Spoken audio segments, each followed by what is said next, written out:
Test 1, 2. So it's coming out of the speaker. Can we? Yeah.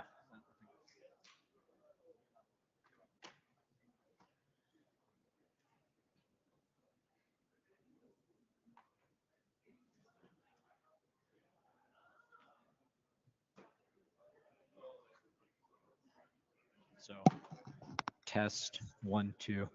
Yeah. Okay, try again. Is that better? All right. Test. Yeah, that works. Yeah. Yeah, no, it's coming. It was coming out of the laptop. Yeah, yeah, no worries. I wasn't sure where it was coming from. All right.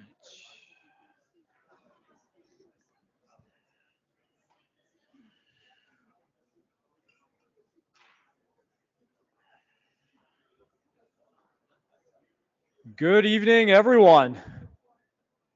I see 75 individuals remote. Welcome, hello from whatever time zone you're calling into. This is the IETF 120 plenary session. My name is Roman Daniliu. I am the IETF chair and also your evening facilitator tonight. I'm pretty happy to hear, pretty happy to kind of see here across the room. I mean, everyone, it looks like, made it to some degree.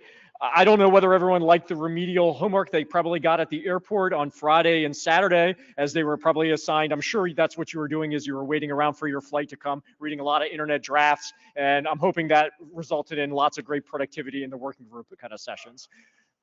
But kind of in all seriousness, thanks for everyone for making the extra effort to come here. I know the logistics were a little complicated for individuals kind of coming in here, and coming here kind of on site really makes kind of the difference. So very much kind of appreciate that. So the first up here is the Notewell. Just like every other meeting we have here kind of at the IETF, we have a series of kind of meeting policies and kind of procedures. If you have any questions about that, please don't hesitate to ask, but they do apply to this meeting. We have 106 folks and growing online. Just as a reminder to all of you, please only unmute your mic to be recognized in the queue. If you are in the queue speaking, don't hesitate to turn on your video. Experience from prior meetings this week and in general kind of with MeetEcho, headsets are going to be your kind of friends here. So if you have that, that's going to make for a better experience for us and you in all likelihood. We have largely a standing agenda that we're going to execute kind of here tonight. We're going to go through the host presentation. We're going to have the various leadership bodies give you reports. We're going to have the NOMCOM talk to you. We'll have the trust. We'll have the RFC editor. We'll have the administrative LC report, and then we'll bring back the various leadership bodies for open mics to field your comments and feedback. But before we kind of get any further, I wanted to kind of stop and kind of pause and remind everyone the magic that happens this week, the success of this meeting, and what lets us talk about all these various technical topics is due to the facilitation of those different organizations and the teams that you see here. The magic happens because of the Secretariat, MeetEcho, the NOC, the LLC, the tools team, and the hackathon kind of support that really started for us on Saturday. So I want to give them a round of applause and a big kudos for making the magic happen for us.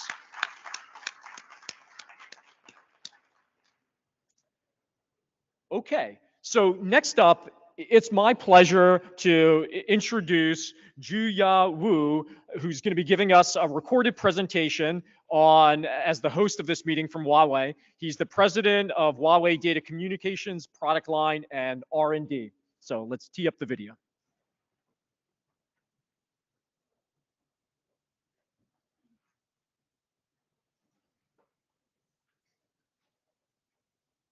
Dear colleagues and fellow participants, good day.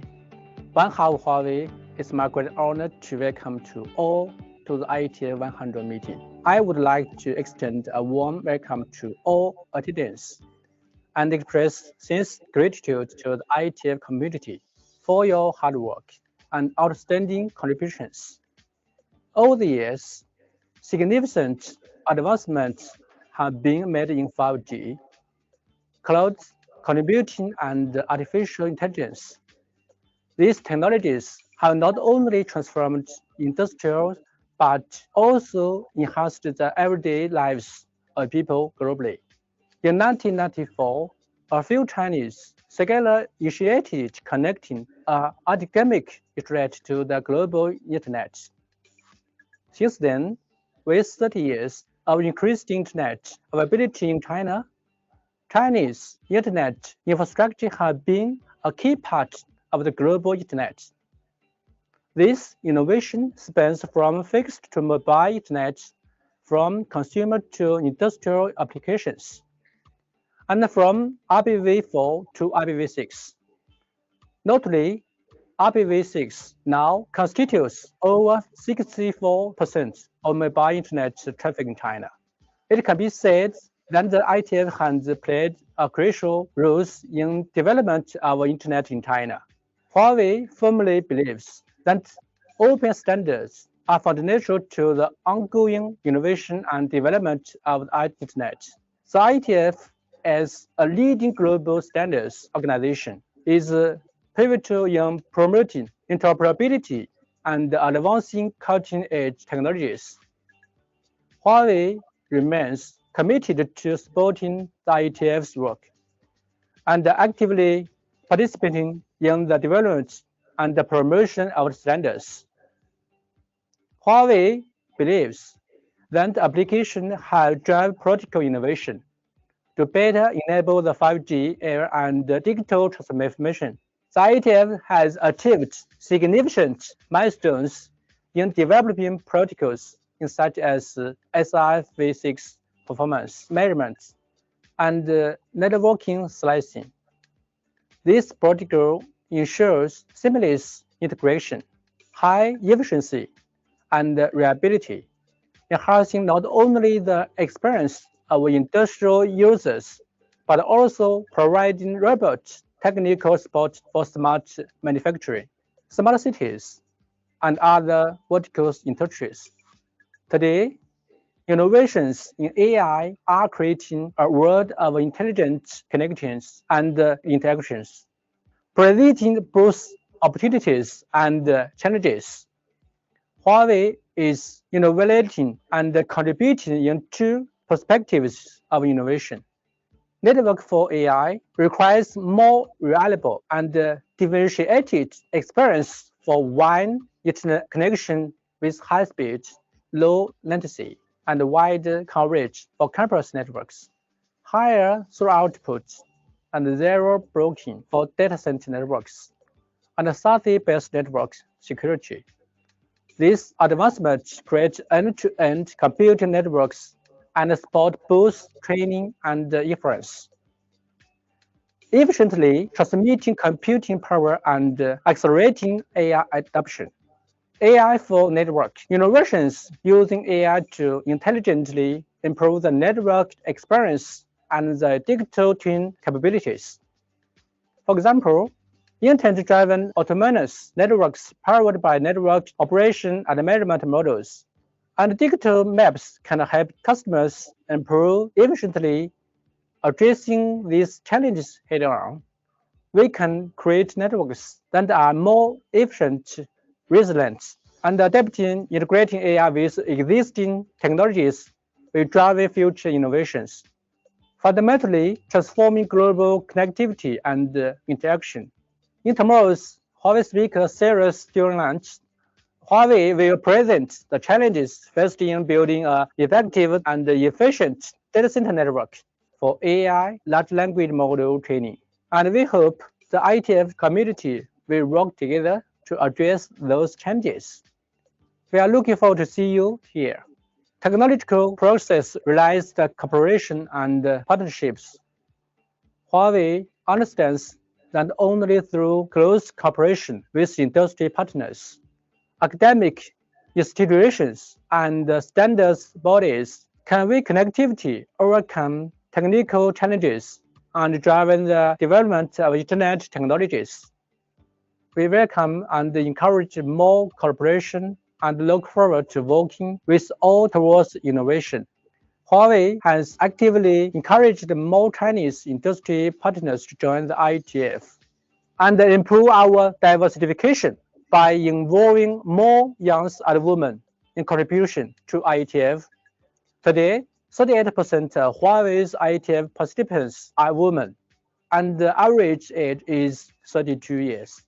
In conclusion, I want to thank the IETF community for trusting and supporting us and allowing us to host this important meeting. China has been rapid digital transformation across various industries in recent years. SIV6 and digital maps are widely used not only by operators, but also across industries. We welcome you to visit China to see these developments. We also hope IETF will hold more meetings in China. Thank you to all attendees for your presence and active participation. We look forward to achieving more results through future cooperations. Thank you all.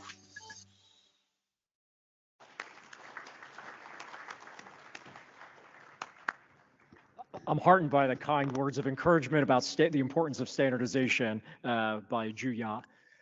We are profoundly grateful for Huawei's support that makes this meeting happen, has made other meetings happen. So as a token of our appreciation, I have a plaque, and I'd ask Andy Xiong to come up. I'd like to kind of pass it along as kind of a token of our appreciation to Huawei. Come on up, Andy.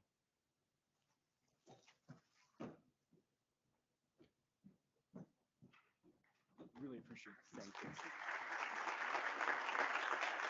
We'll mail it to you. Thank you. We'll mail it? Yeah, okay. We'll mail it to you. Thank you. I think the expression is carry on or lost, right? So moving on to the ISG and the IETF chairs report. I've prepared a few slides that are the usual ones you've seen, and then talking a little bit about current events, and wanted to bring up some common topics that we previously heard as the ISG coming up to the mic line. So here are the stats that we often prepare in preparation for kind of meetings. The top line things I wanted to go over. The participation count, the distribution by country looks roughly what we saw at our last North American meeting at IETF 117 in San Francisco. We'll talk a little bit about the proportion of on-site and remote, but again, that looks like the profile we last time saw in North America. I wanted to call out two particular things. We handed out the most on-site fee waivers. I'm sorry, we had the most on-site fee waiver requests than we've had since I believe we started handing them out post-COVID. The IETF chair gets 10. We got 25 requests. The prior high water mark was 17 or 18. The average is around kind of 17. So there were quite a few requests, and we handed out all the ones that we were able to do. We also had tremendous participation in the hackathon, and I just wanted to highlight we also had a lot of remote participation in addition to the on-site participation at the hackathon. Talking about distribution between on-site and remote, again, these are within the bounds that we saw at IETF 117 in San Francisco, both on kind of raw count and across countries. And then the last kind of demographic count is a comparison to the longer retrospective back to kind of 114, showing you the fraction of on-site remote. And we're largely seeing the continued kind of trend that remote will be somewhere at the low end on the high 30 kind of percentages, surging up to maybe half the participants. And we're within that bounds here again at this meeting. And kind of top line number, we're not close to the high water mark that we of course had in Prague, but it is a well-attended kind of meeting in comparison to some of those historical baselines you saw since we returned back to COVID.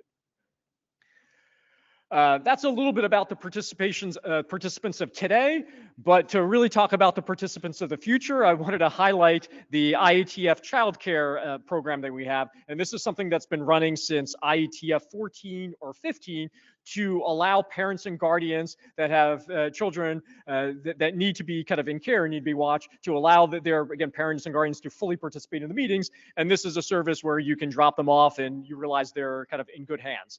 And we had about 16 children participate, and the feedback we consistently get here is that the kids like being there, and it's very, very helpful to the parent or guardian to be able to attend the meetings while they're there. And talking kind of with Jay kind of this morning, there is a long-term kind of plan to continue to sustain this kind of in the future. All feedback, of course, is welcome based on how that potentially went for your child.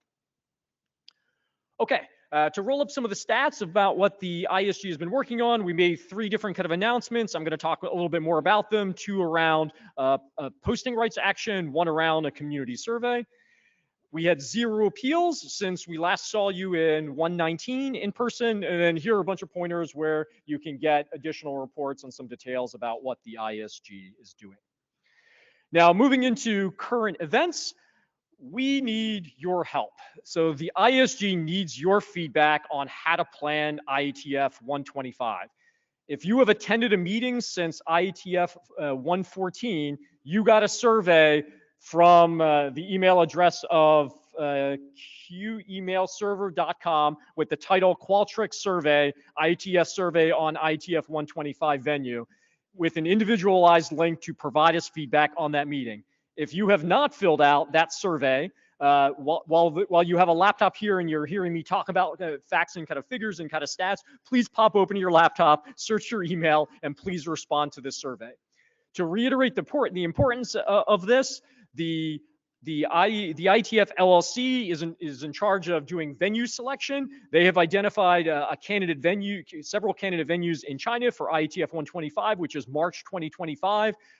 Community feedback arrived based on that process of doing venue selection and identification, and they asked the ISG to confirm that the meeting venue would meet the requirements of why we meet as the IETF, and the ISG decided we can only do that through community feedback. So that is why we launched the survey. We purposely launched it in early July, and we're purposely ending on Saturday so we can drum up as much feedback as we possibly can. So I'm quite kind of serious. If you have not filled out that survey, please flip open a device, find it in your mailbox, and kind of give us word, because the survey will close on Saturday, and the ISG is going to deliberate and deliver a message of which way we're going with that meeting to the LLC, ideally by early September. The other area of kind of current events, if you've been on some major IETF mailing lists, some of the plenary lists, you have probably noticed in the last 7 or 8 weeks that there is a lot of interest and a lot of discussion around what the future of moderation, what moderation looks like in the IETF, and what the moderation should be in the IETF. We have observed several drafts coming from the community, which is fabulous, on perhaps how we could do it better. In our assessment as the ISG, this is a complicated and nuanced topic, and to get a durable solution for the community, which we feel we need, the answer is a working group. One of those drafts went to dispatch on Monday, and it appeared that the community confirmed that a working group is the best way forward. So I would invite the community, please go on to Mod Discuss at IETF, sign up for that mailing list. And if this is a topic that you are passionate about, you're interested about, or have feedback on, please provide that to the mailing list. And that's the place where you can track next steps on that activity. Switching gears a little bit, prior to being chair, I was on the ISG for a couple of years, and observing common questions that came up to the mic line, I wanted to prepare a few kind of slides into comments that often kind of come up in the mic line, and give you a sense of where the ISG is making some progress in response to your community feedback. One of those items of feedback that we've heard in kind of recent years is that the community desires more diversity and more fresh input into the leadership pool. That's observed across those that you see on the ISG, and realizing that in almost all cases, the stepping stone to be an AD is through the path of being a working group chair. And there's a desire for the community to see new folks being appointed as working group kind of chairs. The ISG has historically kind of said 2 things. First, if you would like to change the composition of the ISG, now is a great time for that. Dean is going to be up in a couple kind of speakers to tell you about what the NomCom is doing. Please nominate people when that call comes. That is how you will get an ISG that you feel that should be there. Well, the other thing the ISG often says is that we are working on actively rotating the workforce and the cadre that is the working group chairs. And the most common thing that we have implemented is we call it the 1+1. So very often, if there's a new working group being spun up, or perhaps it's a rechartering and the working group team is being reconsidered, there would be an appointment of an experienced IETF chair and then bringing in someone that has not prior had chairing kind of experience. And that allows kind of a mentoring kind of team that the person without IETF chairing experience can work with someone that is experienced, but we're injecting those kind of new individuals into that working group cadre. I mean, we've said the words, and so I just wanted to report out on kind of what that looks like in terms of recent IESG actions. I don't have full kind of historical data, but if you look at what we did in terms of appointments for the last year, so from June to June of last year, 37 working group chair appointments were made, and about 60% of those working group chair appointments were new people that had prior had no chairing experience at the IETF. And if you're wondering if we implemented the 1+1, why isn't it lower? Why isn't it closer to kind of 50%? Because your ADs were also appointing as they were rotating out. Perhaps 2 experienced chairs, they were likely rotating in someone that did not have prior experience, and that's why we're pushing 60%. And the ISG believes that's really the path they're going to continue on in the future. The other set of feedback we've gotten around working group chair appointments is that chairs are in that job too long. So I wanted to share with the community pretty much a distribution on how long working group chairs, the appointments have been in their particular kind of job. So you can see the x-axis there is years of appointment. And the top line I'd like to kind of say is that about half of the cadre right now, and that half of that cadre has only been there 4 years or less. There are certainly, they've been there kind of much longer, but about half the workforce is only been there 4 years. Okay. Another common question, less at the plenary, but offline, is we've had a lot of change in how the IETF is structured. We eliminated the TSV area as a top-line area. We created the WIT area. We reorganized a lot of different working groups, and the composition of the IETF at the area level looks a little different. So I wanted to share with the community, what does that look like by different measures we have previously used to size kind of areas. So what you see there is how big particular areas are measured by how many ADs they have assigned, how many working groups they have, how many adopted documents they have, and their current page count. Fully recognizing that this is a snapshot in time, and if you cook those numbers kind of tomorrow, there might be a little bit of difference, but that's the snap done from the week before last. Thank you for Robert for pulling some of that data. So you can kind of get a sense that routing is 1/3 of the IETF measured by kind of documents and kind of page count, and that all is a little bit of why there are 3 ADs, and you can kind of take a look at the different facts and figures. The other reason I'm kind of sharing that is if you are interested in kind of standing to be an AD in one of these particular areas, this is just a reminder is that all the areas are a little bit different. Your best source of information, if you are interested in being an AD in an area, is talk to the current ADs, talk to former kind of ADs. They're going to give you a sense because all the areas are kind of slightly different, and you give you a sense of kind of workload and what all of that means. And then the last chart, the last series of charts I wanted to bring up, one of which I shared earlier in the, I guess in the chair report coming into the meeting, is we often hear a little bit of feedback around what does document processing look like. So the thing I wanted to share is the ISG has kind of heard you. We think the answer is additional transparency in the pipeline, and we have been working with the tools team to identify what additional dashboards would look like to give you a sense of where things are, how long kind of things are taking. We have those features requests in. The tools team is working on them. We expect them to drop in the data tracker towards the fall and towards the end of this year. Since, to my knowledge, we haven't shared this with the community, this hasn't been popped up, I wanted to put up a couple of figures to just give you a sense of the in and out of the ISG with a time bin of just going from meeting to meeting, which is a bit of a cadence a lot of working groups work on. Roughly 40 to 70 documents are sent to an ISG between an ISG meeting. So one would anticipate between now and Dublin, about 45 to 70 documents would be sent from all the working groups into the ISG for processing.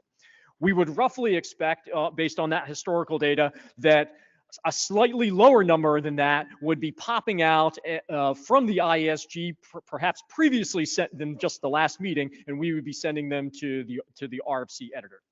I've gotten some immediate questions about that chart, and I will fully admit it's a little kind of crude. And kind of the first question is, but the orange bar and the blue bar, shouldn't they be equal? And if they're disproportional, is that saying someone is falling behind? The answer is, there's a lot of kind of additional detail that's really needed to unpack that. What we can definitively say with the data polls we have is blue is definitely the concrete number of documents in that time bin that the working groups have sent. As to why the orange bar looks the way it looks, that is one part the ISG, no question. After a document leaves the working group, it is on ADs to do all sorts of processing. But remember that the time and the different folks participating in the process from after the working group all the way to when the document is sent to the RFC editor, there are multiple cycles in that loop. So as a result of AD review, there may be revised documents that need to happen. And so the working group and the draft offers are participating in that. Ditto with feedback that comes from last call, director reviews, and ISG reviews. And a little more fidelity into all those different states is exactly some of the new dashboards that the tools team has that we hope to deliver to the community at the end of the year. The other figure I have is much more kind of narrow. We've gotten feedback in the past around the wait time around publication requested, colloquially called here kind of PubRec. So these are the documents that have been sent to an AD, but they have not been serviced at all. So the AD has not yet gotten to read them. So I wanted to kind of share the distribution of snapshot in time, not a historical kind of sense, just like what the queue looked like 2 days ago. There were 32 documents sent by working groups, and you can see the distribution there. Kind of top line, the numbers are 85% of what's in the PubRec queue as of kind of 3 days ago is new from the last IETF meeting. A third of those documents have been sitting there less than a month. Another third have been sitting 1 month to 2 months, and then there is a long tail. The IEG, of course, appreciates that the things at the long end of the tail need servicing, and we're going to be looking at things like load balancing to reduce the size of that tail or how many things are in that longer tail. Okay, so before I hand things over to Tommy, we often in these meetings do a lot of kind of thank yous to the folks that make the meeting possible. We also thank the financial sponsors that make these meetings possible. But what I wanted to really kind of call out is one last set of thank yous. Your area directors are all largely employed, and their employers are giving their time to us here kind of in the community. So I just wanted to acknowledge that all your area directors are funded by one of these kind of entities, and all the time they spend on your documents, helping you charter working groups and move things along in the IETF is made possible by paying the salaries of your ADs. And so I just wanted to say thank you and kind of acknowledge that here.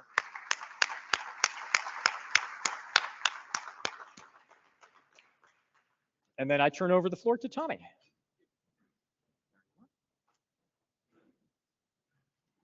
All right, good evening, everyone.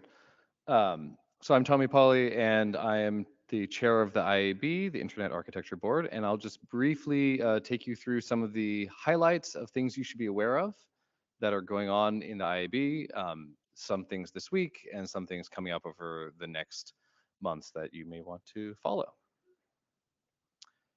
All right, so overall, if you want to learn more about what the IAB has been doing since IETF 119, there is a report that we sent out. It's also linked to from the slides, so please do check that out.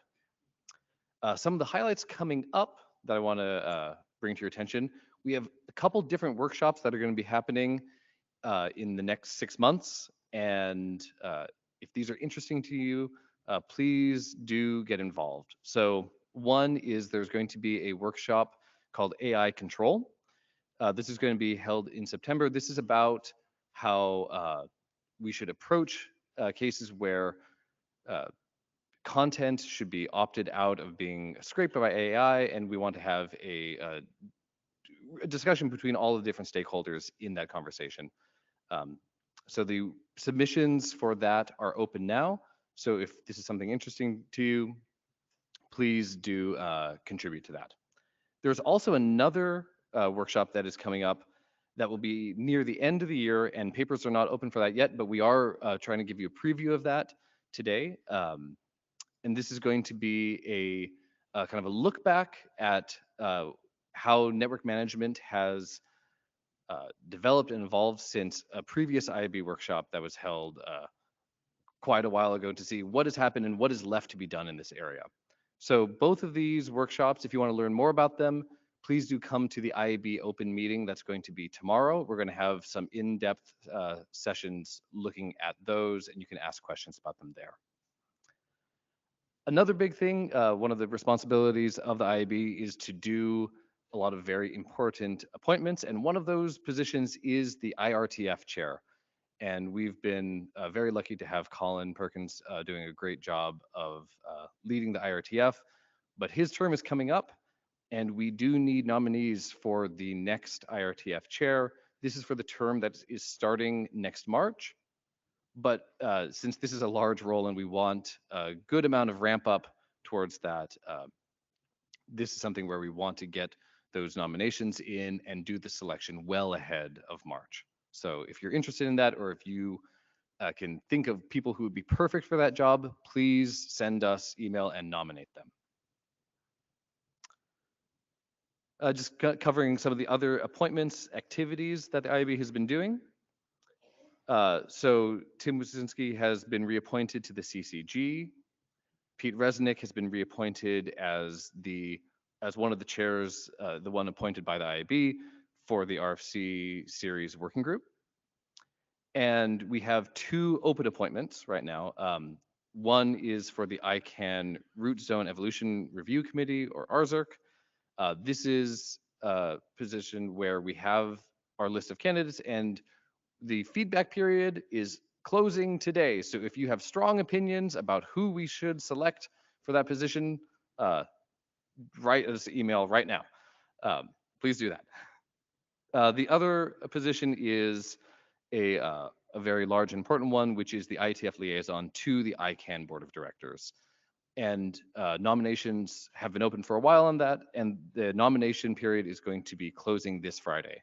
So if this is something, again, that you would be interested in doing, or you know someone who's going to be perfect for that role, please do nominate them and get that information to us by Friday.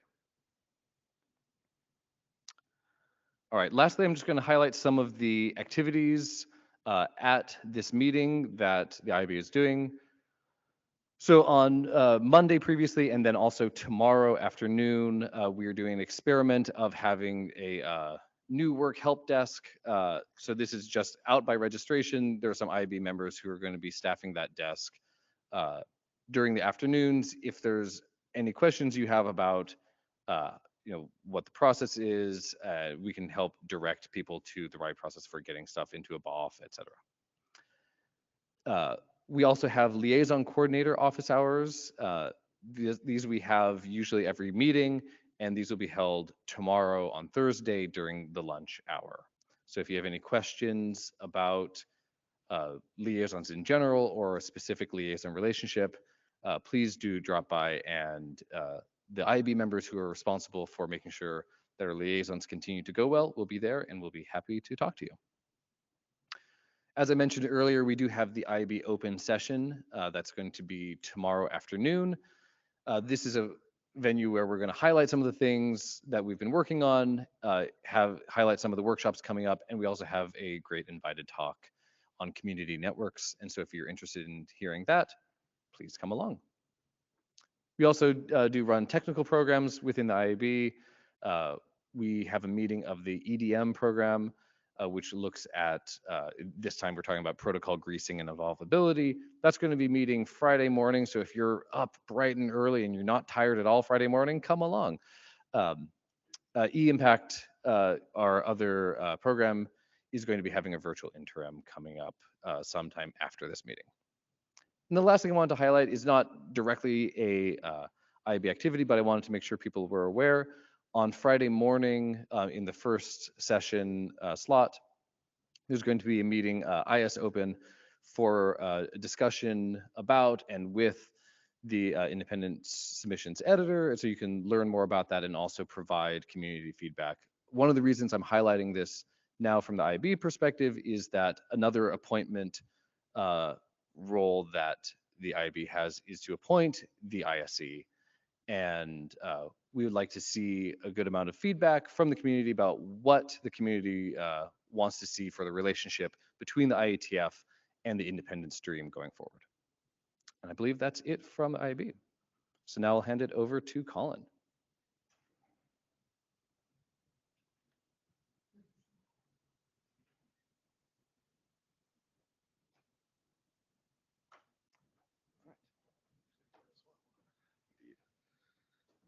Okay, thank you. Thank you, Tommy. My name is Colin Perkins. I'm the IETF chair for another couple of meetings.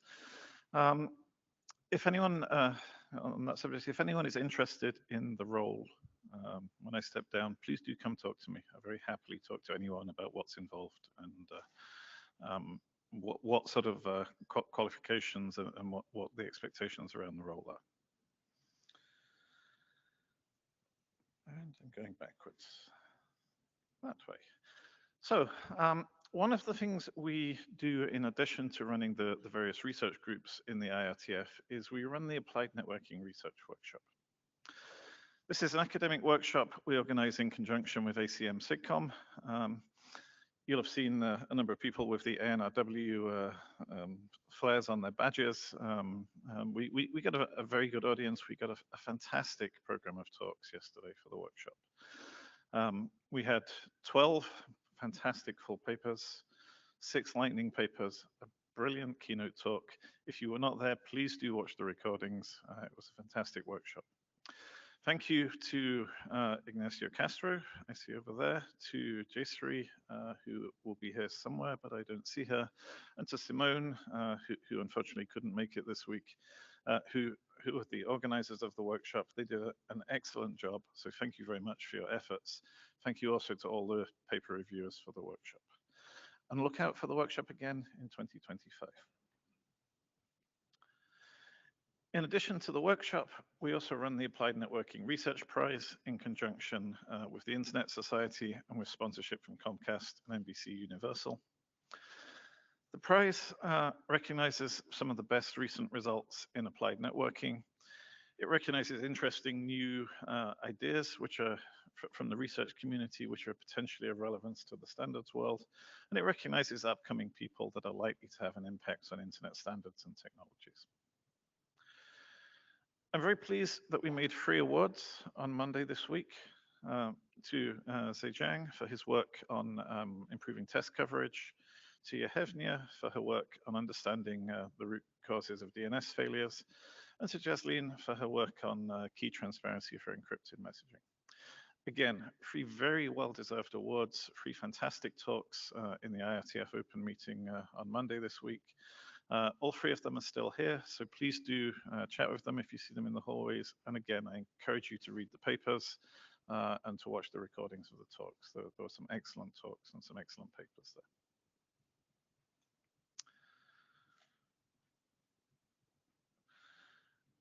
We also run a diversity travel grant program. We're very grateful to the sponsors you see on the slide for supporting this. We managed to bring, I think, 7 people to the meeting this time. We have some breakdowns of the gender balance of the attendees and the geographic location where they came from on the slide there. I think this is a fantastic program. We've managed to bring a couple of people back several times to start making connections. As I say, I'm very grateful to the sponsors.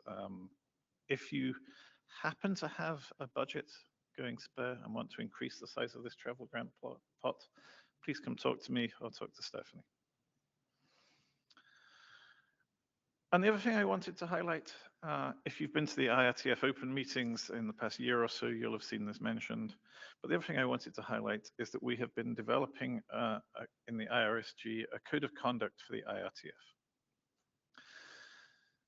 The IETF has had a code of conduct, RFC 7154, for a number of years, which is focused on effective conduct of the standards process. Up until now, there hasn't been an IRTF code of conduct. We have the anti-harassment policy, we have the documents about the ombuds team, we have the inclusive language guidelines, and all of those processes, which are shared and in common with the IETF, but we haven't had a specific IRTF code of conduct. I think one is needed to focus on the effective conduct of research in the IRTF, and this is something we've been developing in the IRSG for the last year or so.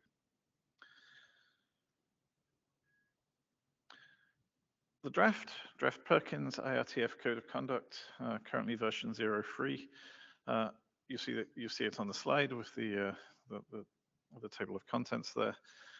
The IRSG believes this is now essentially finished. We are planning on issuing a last call for this document in the next few weeks. So if you are interested in this, please do read it. Please send feedback either directly to the IRSG or to the IETF discuss list. And as I say, we are planning on finalizing this in the next few weeks, if possible. I think that's all I have. Thank you, and pass over to the NomCom.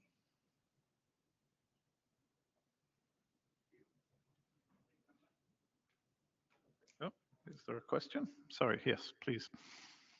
Yes, I just wanted to say that I think the awards you're doing are really good, and I think it's a particularly good way to get new people into the ITF who can become long-term contributors because they're clearly doing work that's relevant, you know, so they're up to speed in their area in a lot of ways. So I really like this program, and we should do more of it. And these are people we should try to get back, maybe using the travel grants as necessary, so they can become regular ITF participants. Thank you.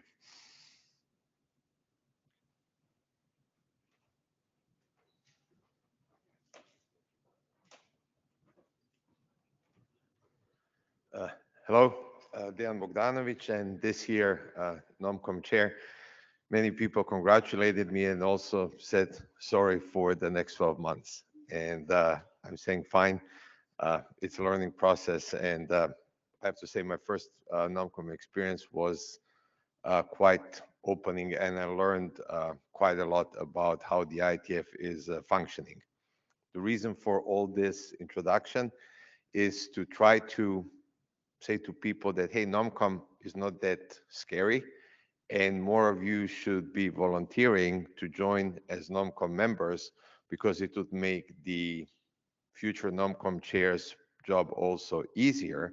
And with a wider selection, we would get a more, hopefully more diverse voting member people, and they will be able to improve the process, because one of the NomCom goals is continuous improvement of the process that we are applying to select our leadership. So what is NomCom's goal? We received from the IETF leadership organizations what positions have to be filled, and what are the requirements that those nominees should bring to the table. Some years there are some very specific asks. Some years are more or less business as usual. And this year we have following open positions. So there's an IETF LLC board of director open position, one.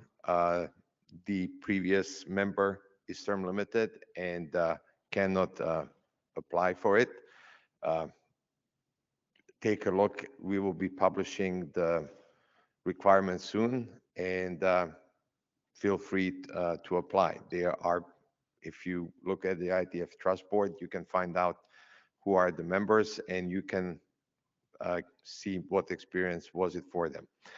Then for the IETF Trust, it's one position. The IETF Trust is encouraging longer engagements for so that they can have the historic knowledge, but it's always good to bring in a fresh blood and the new points of view. So please, if you are interested in the governance of the IETF property, that would be a great area for you to take a look. Then we have the IAB 6 positions. They are 6 terms that are expiring.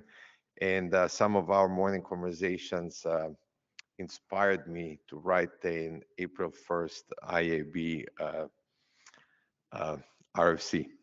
And then on the ISG, we have 8 positions to be filled. The interesting part is where we have a new area for WIT, and we will have 2 positions to fill, one for 1 year and one for 2 years. The NomCom of this year, We have from Australia to Pacific Coast and everything in between as members. I was working on the schedule today when people will be able to join and make it least painful, but there will be some 5 a.m. calls for some, and there will be some midnight calls for some. So unfortunately, being a global organization makes scheduling very hard for the regular calls, because those calls will start after this meeting on a weekly basis. The timeline, we were seated at this meeting, and between now and the Dublin meeting, we have a cadence of one meeting a week where we will be preparing first call for nominations. We expect to receive descriptions for the open positions from all the bodies, and we want to have the slate of candidates finalized by mid of October. There can be, based on my previous experience, maybe few days a slip here and there, because some of the positions are just being ironed out, but majority of information will be able to provide you by the August 5th. That will be the Monday. Also, we are running a very transparent process, and for us to be transparent, we need a community involvement. The more feedback we receive from the community on the candidates, we will be able to make a better selection, and also will be able to provide more information why certain candidates were selected for the position that they were being nominated for. The interviews will be will start virtually on October 21st, and because we understand not everyone can be in person, but most of the interviews will be done during the IETF 121 in Dublin, and we are planning to start interviews on Sunday and run them until Thursday, so that NOMCOM has a whole Friday time to do the deliberations on the candidate. As every year, there will be some heated discussions about one candidate versus the other, with a lot of pros and cons, and those are best to be done in person. So for everyone who is planning to be a candidate, think about that. Your interview will be between Sunday and Thursday. And by December 6th, I hope to be able to send to the confirming bodies the nominees, and that the confirming bodies will take it over, and then at the 122 positions will be filled. You can get much more information about the NOMCOM in general at the data tracker page. And I hope that this year we will bring some improvements, because one of also the NOMCOM goals is continuous improvements, and that we are receiving some community feedback on which things we could improve. So I hope I will be able to share some of those experiences at the Dublin meeting next March. Thank you.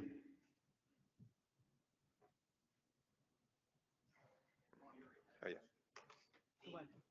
Oh, there's a question? Oh, yes. Just one comment about the terminology you used. You talked about having the candidate slate on October 11th, but the terms are switched around for NOMCOM. So they're really nominees, and then the candidates are what you send into the slate to the confirming bodies. Just terminology. You can't, okay, this mic isn't on. Okay, so I don't know why he couldn't hear me then. Oh, okay, sorry. I'm just saying the terms are backwards. Yeah. And I Okay, first yeah. read when you said candidate slate, I thought, gosh, you're going to have it done early. But there, the wording in the process is the nominees are the people that people put into the pool. And then the candidates Yeah, are what so you yeah. send. because we don't vote, you know, yeah. Yeah. I'll apologize in advance for all speakers. When you're at the mic line, there's bright lines. It's hard to see which mic individuals are out, and a little bit on the audio. Hi, everybody. I'm Glenn Dean. I'm the chair of the IETF Trust. Who doesn't want to hear about corporate restructuring? It's full of engineers, and I'm sure you guys all are all about corporate restructuring, because that's what we're going to talk about for the next 5 or 10 minutes. So you have, there's 5 trustees. 3 of them are appointed by NOMCOM. One of them's open position this year, so, come on. And one is selected by ISOC. Victor, in fact, was just reappointed by ISOC for another term. We just found that out. And we have one appointed by the IESG, which was John. Yes, just John. So, and because Victor has been reappointed and ISOC schedule's a little bit skewed from the IETF's NOMCOM process, this is the time of the year that we also do our selection for the officers. And so I was reappointed as the chair and as the president of the new corporation. Kathleen has continued on as our treasurer of both the Trust Virginia entity and the new Delaware corporation. And Kristen has taken on the role of a secretary of the new corporation because it's a new role we have. Since IETF 119, we've been trying to, every IETF, we try to give updates on what we've been doing. We have a very passive licensing structure here at the IETF. So it's designed so we don't have to be writing a bunch of new licenses. And it's working very well. We've actually issued 0 new RFC licenses since we met last time. We have had a couple of inquiries though, about, can I use this? How do I do that? We had 2 of those come in and we've resolved them by working with the requester in a way that they were quite happy when they went away, but we didn't need to write any new licenses to make that happen. And the really, really good news is we have also not sued anybody since we last met, and that's always a good statistic. By the way, so far my time on the trust, we've sued nobody, so this is a good trend. So one thing we did do as a result of some of the inquiries we got was we realized we need to clarify the use and the protections around the boilerplate in the materials. This is the stuff that says copyright, IETF trust, and all that other stuff. There was a question about whether that was copyright protected or whether we needed to issue a license to make use of it in things like tools. The answer is you do not need a license for that. That material is boilerplate, is not part of the copyrighted protected work in a document. And so we will be updating the IETF Trust FAQ with specific language to explain it in English, but also make it so that it's been reviewed by the lawyers and we didn't do anything that we shouldn't have said. But that's coming, stay tuned. But the answer is no, you don't need it. So restructuring. For those who have been following this, we've been at this for a little while. We did a community consultation back in, what was it, 2022. We did a consultation where we talked to you and we talked to the very broad community because we also serve IANA and ICANN, so we talked to a lot of people. And we said we want to restructure the IETF Trust from a trust that's in Virginia to a not-for-profit corporation in Delaware. And there's a bunch of reasons. If you want to read them, they're on our website. You can go watch the videos and hear all that again. But the good news is we did the consultation. The answer came back, yeah, that seems like a good idea. We then created the bylaws and we created the corporation. That was phase 2.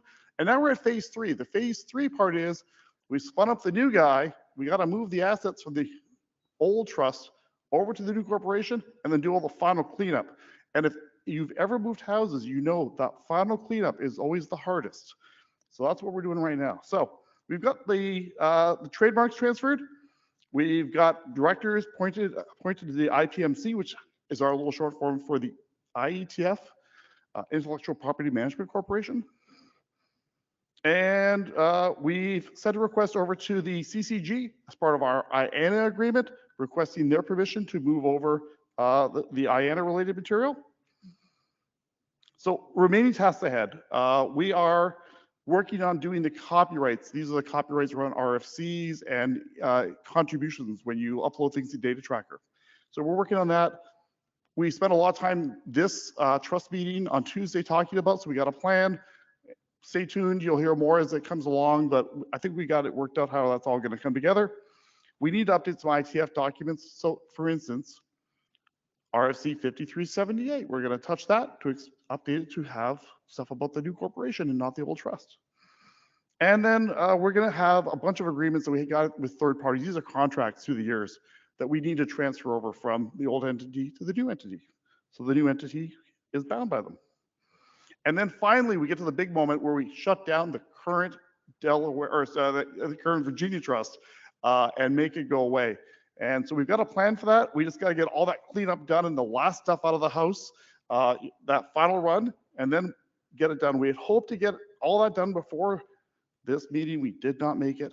We are hoping very much to get it done by the year end, hopefully. Okay, that's corporate restructuring. House cleaning. We had 6 pallets of documents that we had gathered up through the years and had stored in Virginia. We have retrieved those, we've filtered them down. It turned out to be a largely proceedings. So one of the great things is we were actually able to get original proceedings for a huge number of IETFs on paper. And so those are getting donated and they're going to be available through the Computer History Museum, are getting the tapes. We're also going to set over the proceedings. We also got a bunch of blue sheets that were on paper. These were back in the day when we used paper. Those have now all been scanned and we are working on getting them uploaded to Data Tracker with the other sheets that are already there. So that's taken care of. And then 25 boxes of proceedings, which were duplicates, CDs, and a bunch of old stuff. It's getting destroyed and shredded. So house cleaning is underway. So if you want to hear more about becoming an IETF trustee, or you want to talk to the trust about anything, we're going to have office hours. It will be on Thursday in Tennyson from 10 to 11:30. Come and see me. Come and see the other trustees. We would like to hear from you. And we'll, look, not everybody finds this stuff really exciting. We're sometimes lonely. Please come visit us. You're a bunch of engineers. We get it. You're not into legal stuff, but we're one of you. So come visit us. And if you want to contact us, there's our website and there's our email address. Thank you.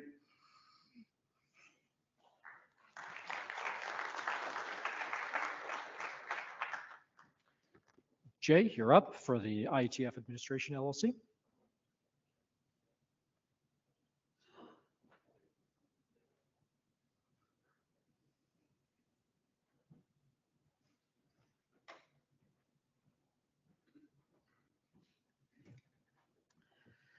Good afternoon, everyone. I normally start with a little joke, but I don't need to today. That's excellent.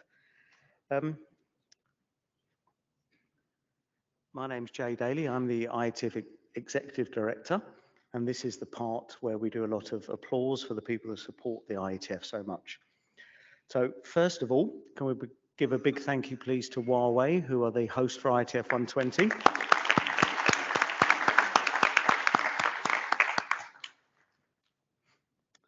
And a big thank you to our gold sponsors, Akamai, Huawei, and Ericsson.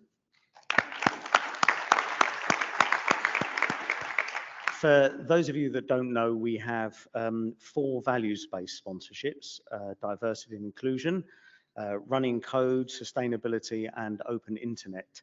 On our bronze sponsorship, we have some more of those values covered.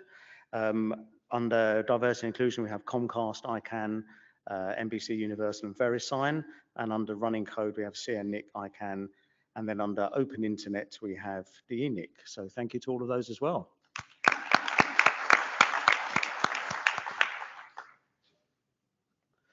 And then we have a significant amount of support from industry for equipment, services, and connectivity sponsors.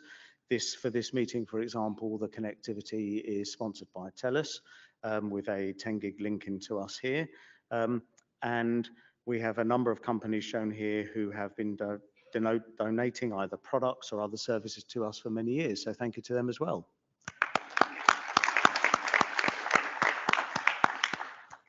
We still have plenty of sponsorship opportunities. You may noticed I went from gold to bronze. There were no silver in there. So anybody who is working for a company that you think might be interested in sponsoring, please speak to me, and we would very much like to hear from you. So because T-shirts are such an important thing to the IETF, looking around, there are at least 15, 20 people wearing green T-shirts so far. We have a store where you can order a number of the IETF T-shirt and a 120 T-shirt and a number of other back T-shirts. It has worldwide delivery and anything in any sizes. We regularly get suggestions that we might want to have more branded products in there. The Internet Police badge, that kind of things, and we'll add those in a period of time.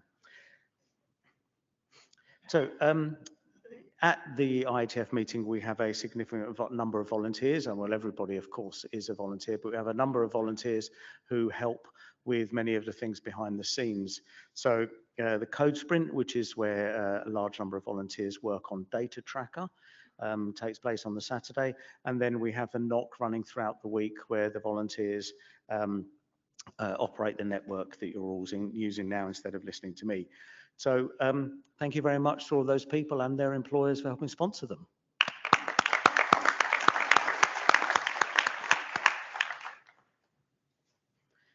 There is a reasonably large team of people behind this as well, as I'm sure you've seen. We have the Secretariat team, who have been doing this for many years and are very polished at it. We have the MeetEcho team, who work diligently, some of the longest hours of anybody here, and then the NOC team as well. So thank you to all of them for their support.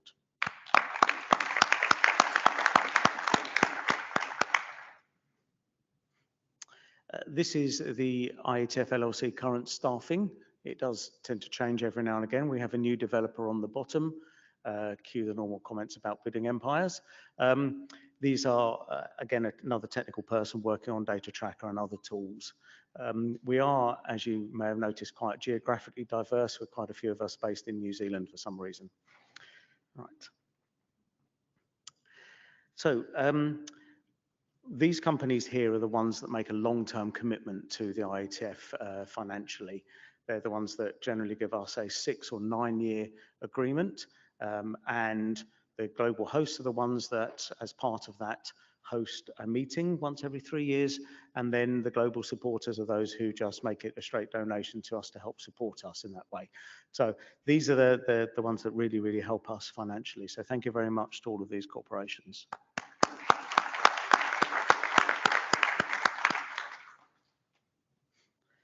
IETF 121 is coming up. It will be held in Dublin on the 2nd to 8th of November and hosted by Cisco. We have more sponsorship opportunities available still for that, so please do get in touch. We will be opening registration for that relatively soon as well. And we are very much hoping that we will get good attendance, which we seem to do for European meetings at the moment. Looking forward, these are our booked meetings going forward. So we have Dublin coming up at the end of this year. Then in March of next year, we have Bangkok, and we are still very much interested in finding a meeting host for that. Then IETF 123 in Madrid, we likely have a meeting host ready for that one. IETF 124 in Montreal, which has recently been booked, will be hosted by Comcast and NBC Universal. And then we as you know, we're discussing the IETF 125 meeting for Asia of March 2026. IETF 126 then in July of 2026 is in Vienna at the same venue we went to when we first opened up after COVID. Maybe a little bit tight, but it's a lovely venue, and it's very easy for us to rebook it. And then we have IETF 127 in San Francisco. Now, for this meeting, we have, as I think some of you know, had a problem where a relatively largest cohort of participants have been unable to get the visas in time, despite having applied several months in advance. That is a significant concern to us, And we are going to ensure that we follow up after this meeting with further conversations with the Canadian government so that when we come to meet in Montreal, that doesn't happen for us. And we're going to look at other things that we can do to help people possibly apply for their visas early, or strengthen the support we give to participants who need visas to move here. As you know, there have been, as many of you know, there have been similar problems in the past about other countries as well. For example, going to the US, there is no real easy solution for this. So we are doing what we can, but overall, if people have problems coming to some countries, generally our best way around that is to balance that out over a number of years by going to multiple different countries where people can get to and can do those things, rather than necessarily being able to solve it for a specific country. So that's our list of future meeting locations and venues. And as I said, as you can see, there are 5 asterisks on there. There are 5 meeting sponsors we're still looking for. We understand there's a little bit of an economic downturn for some companies in our industry at the moment, but you should all realize the IETF is the most important thing you could be involved in. And so we very much need your ongoing support. Thank you.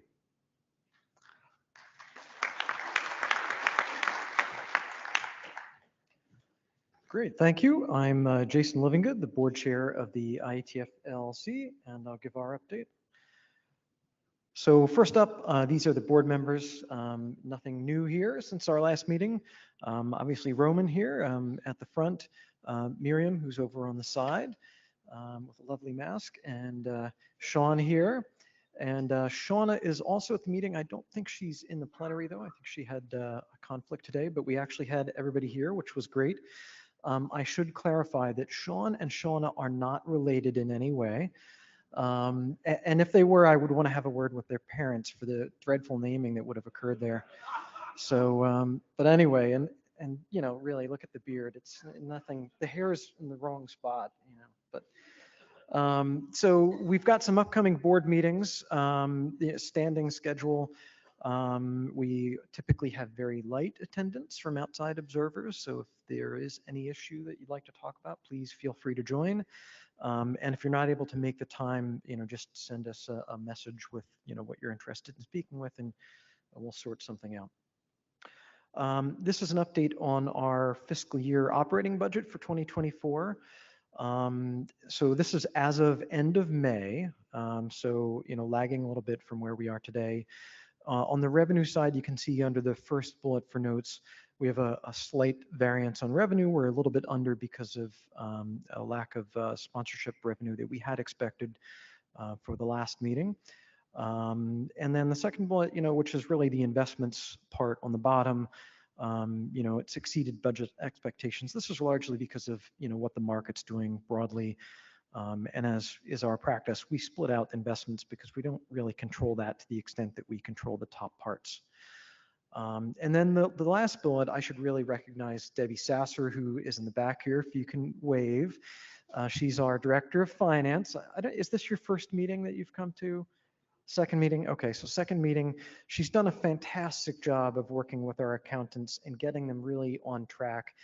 And so that, you know, not only are the financial statements correct and timely, but our audits every year go flawlessly, as they did this year, which was a relief, let me tell you, after having lots of discussion in prior years with auditors.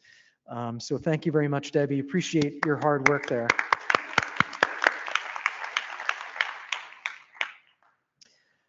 So 3 tracks really that we're working on at the moment. One is fundraising. This is the, you know, big item that we've been focused on the last couple of years.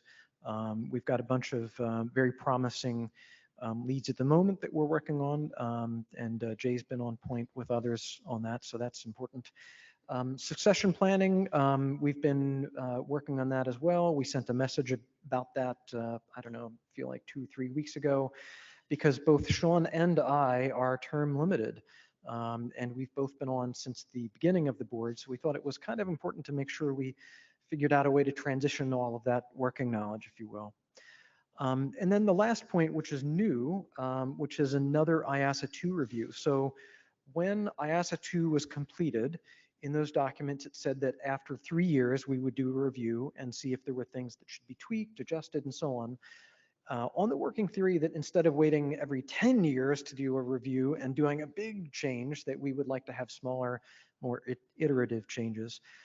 So we did that already. That first one was completed. But at the end of that, we said this would be a great thing to continue and do every roughly 3 years. So that year is this year. We'll soon be opening up a consultation about it and sort of provide our draft of what that looks like and ask for comment and ask for additional items, with the objective to finish that by the November meeting in Dublin, and we'll present results then. And as always, we have a multitude of ways to contact us. And in particular, I'll note the sponsorship email address works really well. And what did you say? We're missing silver people. We're willing to also create diamond, double diamond, whatever we need to above that. So we're happy to, exercise that email address if you like. And that is it. Thank you very much. And we'll move on to Alexis. Thanks.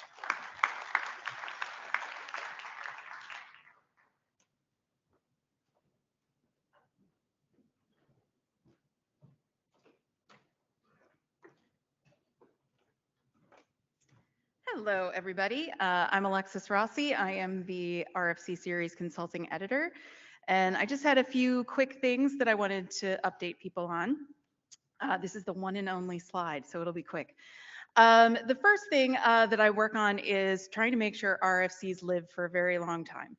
And as part of that preservation strategy, we have archiving agreements with the National Library of Sweden and the Computer History Museum. When I came on board almost 2 years ago, the National Library of Sweden was very unresponsive to emails, and it turned out that that archiving was not happening. It took about 1.5 years, but we are finally getting archived again at the National Library of Sweden, which is amazing. And the Computer History Museum also fell into a communication black hole when the person that we were dealing with retired. So we've got that going again. So both of those are archiving RFCs again going forward. The other part for me of preservation is trying to make sure that the links in our references in the RFCs also stay alive, because that is part of the context of all of the things that you work on so hard. We do have a very low rate of link rot in the RFCs compared to the general internet, which is fantastic and is testament to all of you doing a very good job. But we do have dead links in the archive. And so going forward, we are doing it now, and going forward, I'm going to be archiving all of the links in your references and making sure that they get into the Wayback Machine. That gives us the option of healing those dead links in the future if we choose to do that. So a couple of other upcoming things that are happening. RFCeditor.org is the official home for published RFCs. We did a redesign with an outside company last year for the design portion, but the actual implementation will be happening in the second half of this year. So you will see things change there. Keep your eyes open for that. Another thing that I've been working on is trying to increase accessibility for RFCs. And the first thing that I wanted to try to tackle was helping people understand how to write an image description, which can be a little bit harder than you think it is. So we're going to put up some documentation coming up soon on authors.ietf that will give you some information about how to do adequate description for people with visual disabilities. And hopefully, once you all have a chance to read it, if there are questions or people are very interested in it, we can probably get some time with the expert that we've used to create that documentation, and people can ask questions if they want to. Finally, I wanted to remind people that a couple of years ago, when we redid the RFC editor function here, an editorial stream was created, and the first document for that should be coming out later this year. And I just wanted to encourage people, if you are interested in writing policy about how RFCs get published, you should join the RSWG, the RFC Series Working Group, and come give us your input on all of that. And that's it for me. Thanks.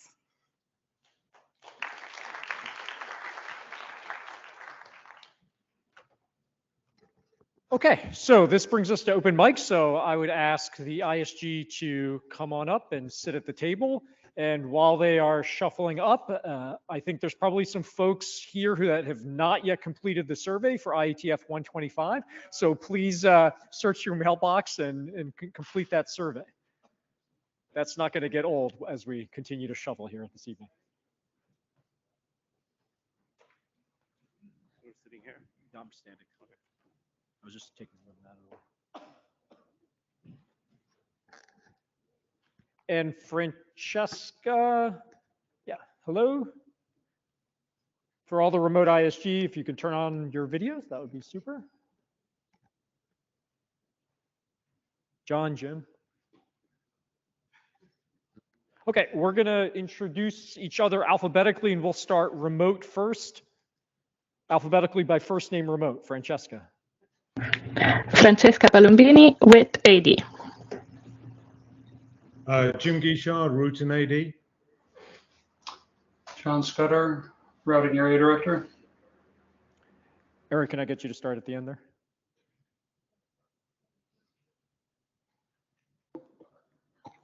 Eric Klein, Int AD. Tommy Pauly, IAB Chair. Deb Cooley, Sec AD. Gunther van der Velde, Routing.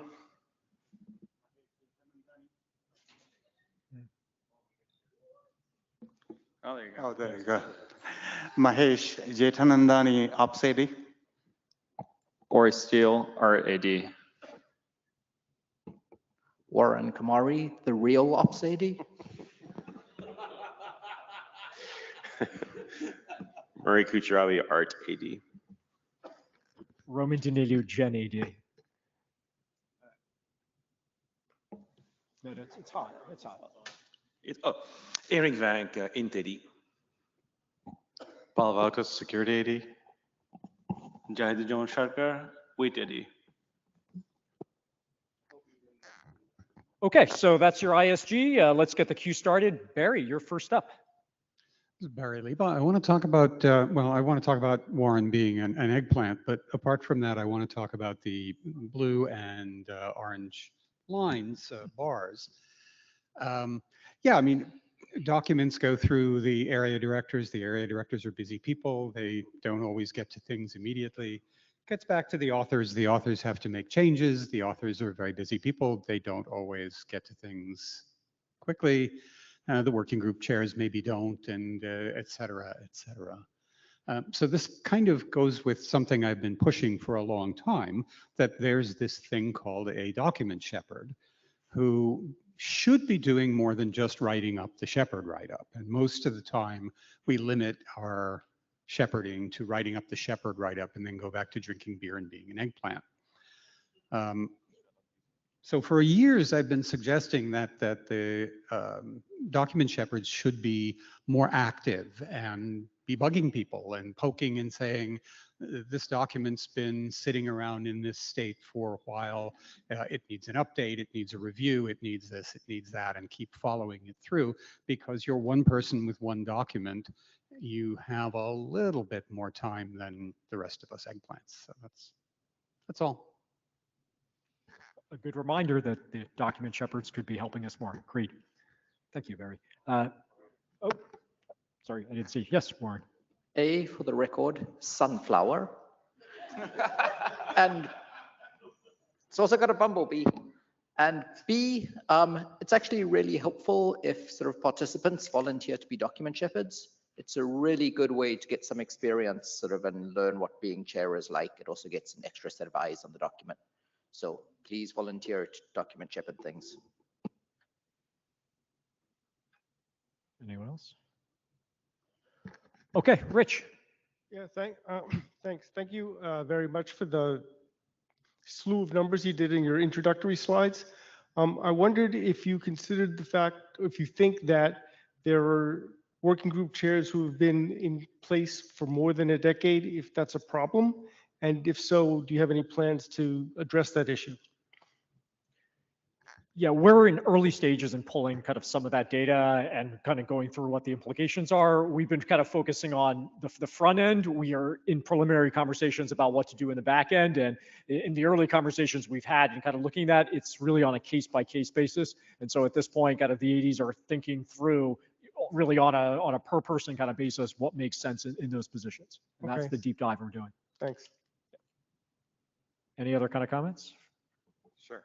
Yeah, please. Paul. And let me add to that, that it is easier for us to remove long-term chairs with new people if there's a bunch of new people that we can choose from. That unfortunately is not always the case. Yeah, but you do have the chicken and egg problem. If we don't know who has been there for very long, it's hard to say, oh, I'd be willing to be a routing chair or an ops chair, for example. For instance, speaking for myself, I'm always actively looking for security chairs, even if there's no current position opening. I would like to have a can of them available, and I don't. Sure, but security wasn't the issue of the people who've been in the role for a decade.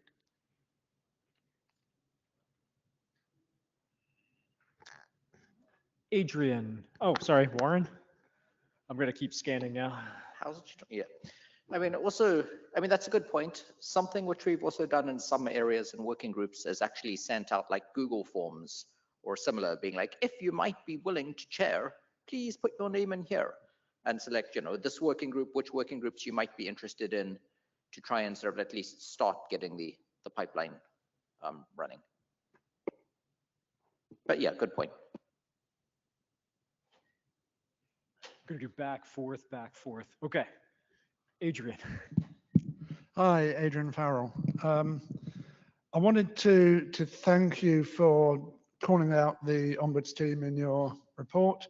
Something I view as really important, and I also wanted to thank you for boosting the number of people on that team recently, and then to thank that team for being willing to put themselves in potentially tricky positions and traumatic positions to help sustain the community.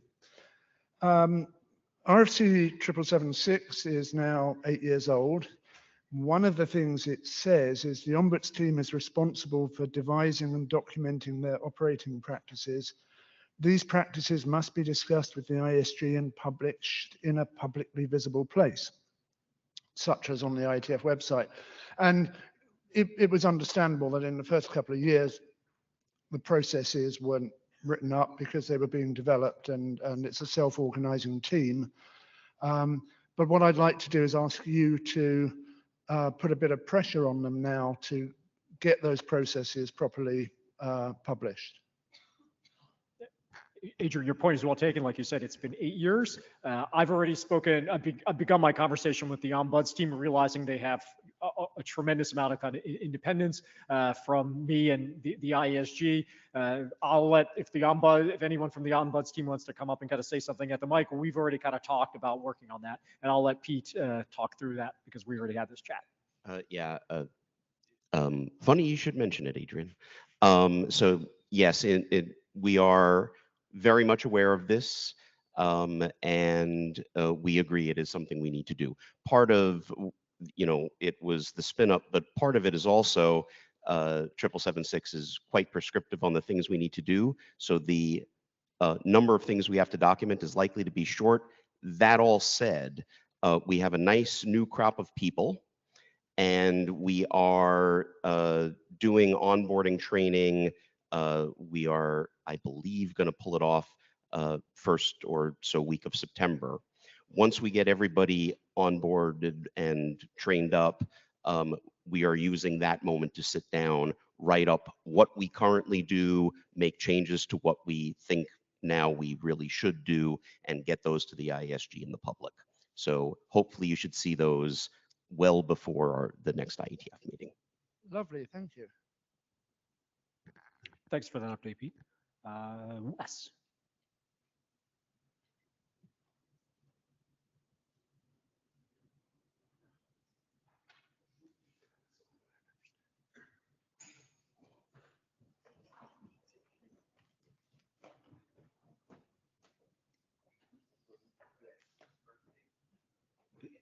Is it someone's birthday?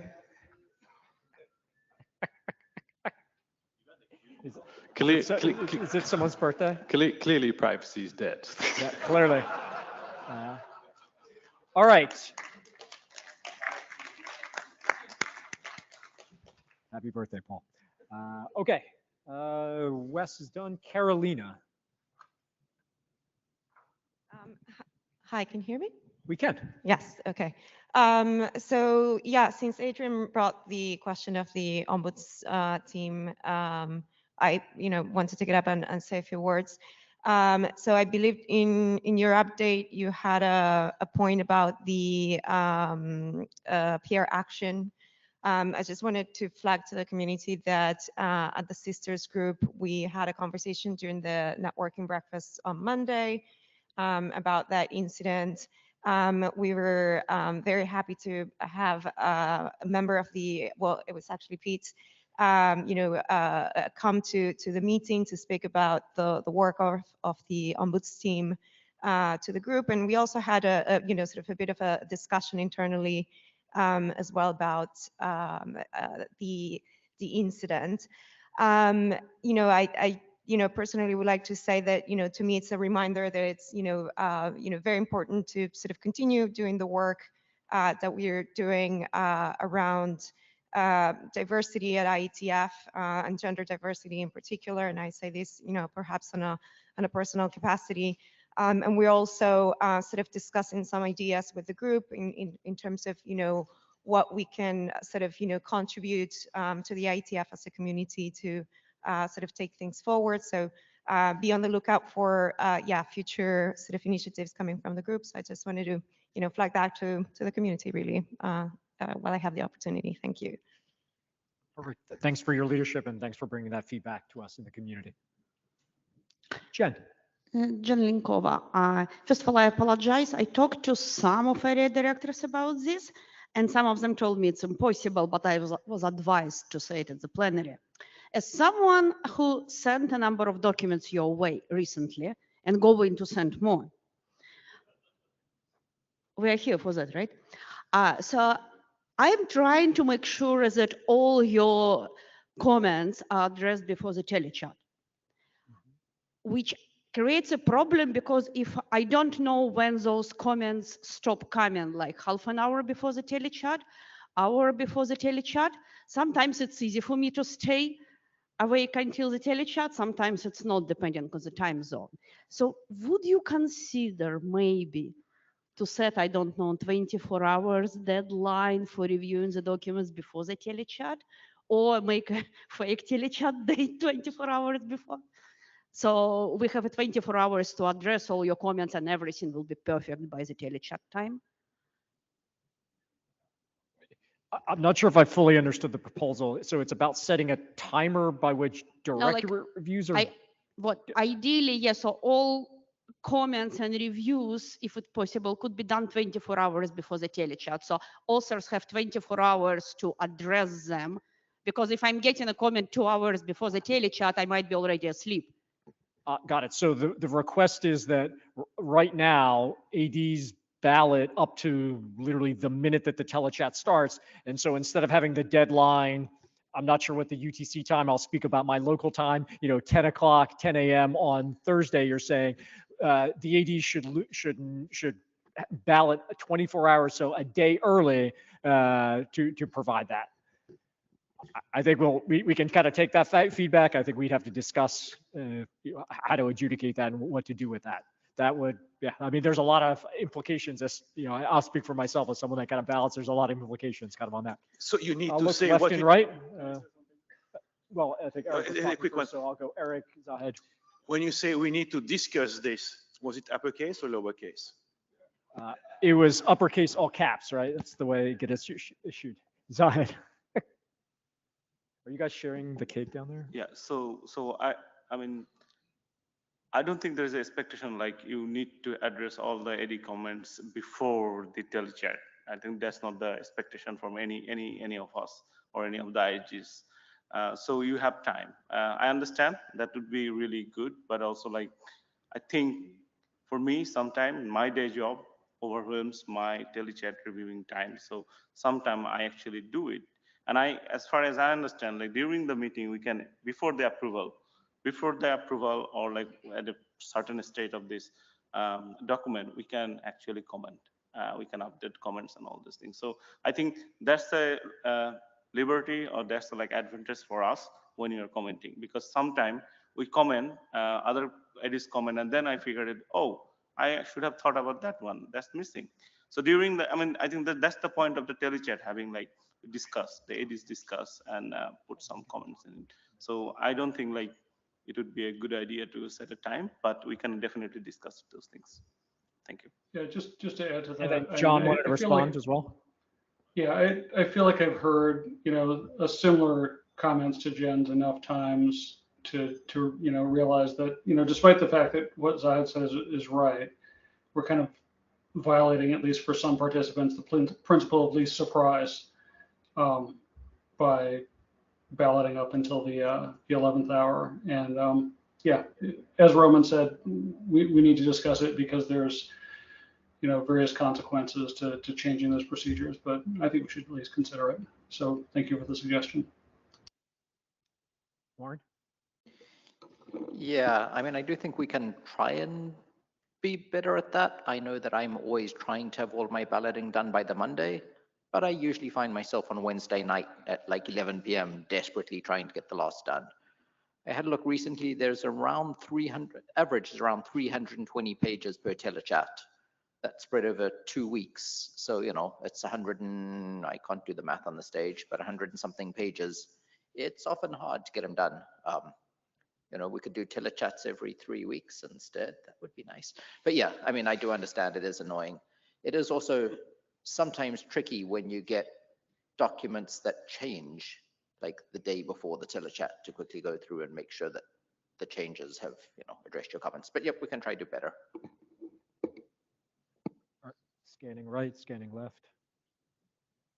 Okay. Next in the queue is Robert. Continuing on the conversation that you've just been having, you have a telechat for a reason. You don't have a deadline that you could just not meet. The point of the telechat is for the ISG to get together and talk about whether or not a document is ready for approval. Setting a deadline for having all of the reviews in front of the telechat will defeat part of the purpose of having the telechat and having the discussion. So as a community member, a draft author who's been in your position and understands the competing stresses for when you finish, protect that. I strongly urge that you protect that time and that opportunity to have the collaborative effect of a real-time communication at the point before you're approving documents. Trying to artificially set a goal to say, no, my review is done 24 hours before you get together to talk about it is going to be harmful. And I would suggest pushing back, as you started to do gently, but maybe even a little more aggressively, about the idea of being over, no, let me restate that as trying to address all of the concerns from the ISG by the time you get to the telechat. I think addressing anything that the ISG brings up is something that should be expected to take some time beyond the telechat. Responsiveness is great, but attempting to have everything done by the time you get to the telechat should not be a goal. It should just be a soon after. Yeah, thanks for that perspective, having sat on both sides of this, Robert. Okay, yeah, like we said, we're gonna have to take it back to kind of talk amongst the team. Okay, Bob. So just to follow up on that, Bob Hinden. So there's also a reason why you want to get these in, because then you can read them. You can see what all the other ADs think. You'll have the same problem the authors have if they show up just before the telechat, that you won't have time to read the other ADs' comments. So I think having some sort of deadline is actually useful even for you, not just the authors who are trying to resolve the problems, but you can see what the other ADs had to think, said about it. Thanks for coloring that commentary. Pete. Yeah, there we go. I hear you. I actually want to disagree with Robert a little because I think he misanalyzed the request. I think he is exactly right that your telechat time should be used for discussion of the documents to do the analysis. However, if you don't put in discuss comments ahead of time and get input from the authors and/or working groups, you won't have enough information conceivably to make that discussion useful, right? If you raise a discuss on a document and you say, I don't get this, if the author has the answer or the working group has the answer to your question ahead of the telechat, you will then be able to rationally discuss it during the telechat. If you don't give time for that interaction to happen before the telechat, that means you've got to roll another 2 weeks before something actually takes place that is a discussion.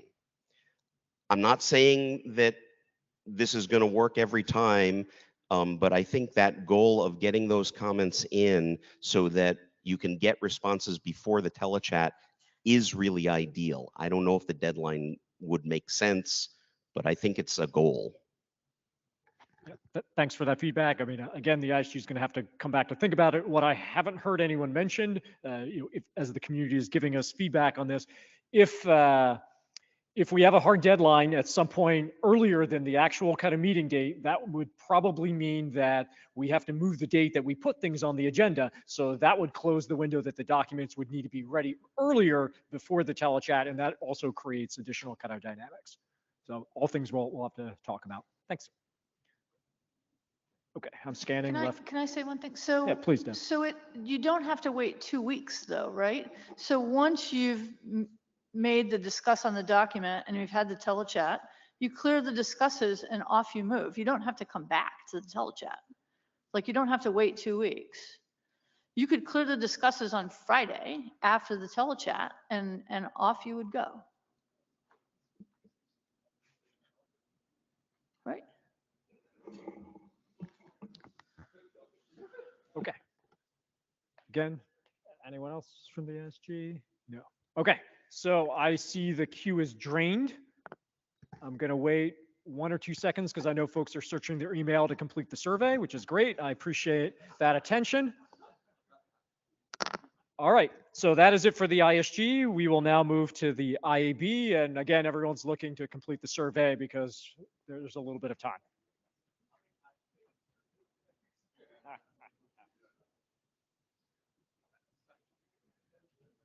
No, I guess we should have had that up. And if you have already done the survey, but you want to give RZERC feedback or other input to the IB appointments, please do that now.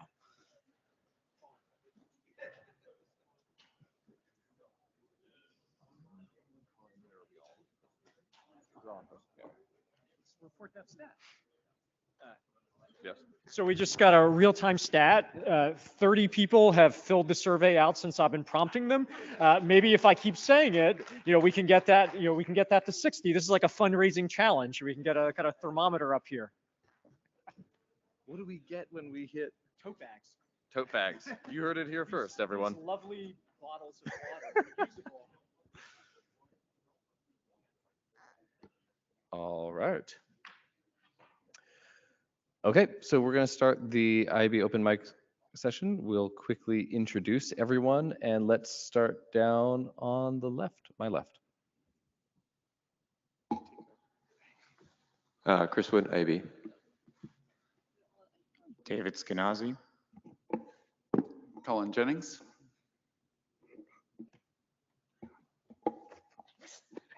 Mia Kulevin. Dhruv Thodi. Suresh Krishnan. Wes Hardiker. Roman Danilya. Tommy Pauly. Colin Perkins, IETF Chair. Cheng IB.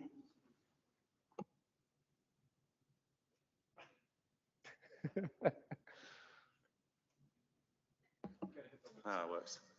Alyssa Cooper. Matthew Bocci. Alvaro Retana. All right. And I believe the queues are open. So if you have any questions, concerns, please feel free.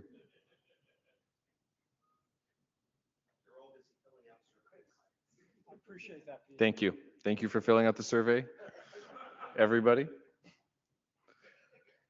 All right. Give it 5, 4, 3, 2. Oh, here we go. Perfect.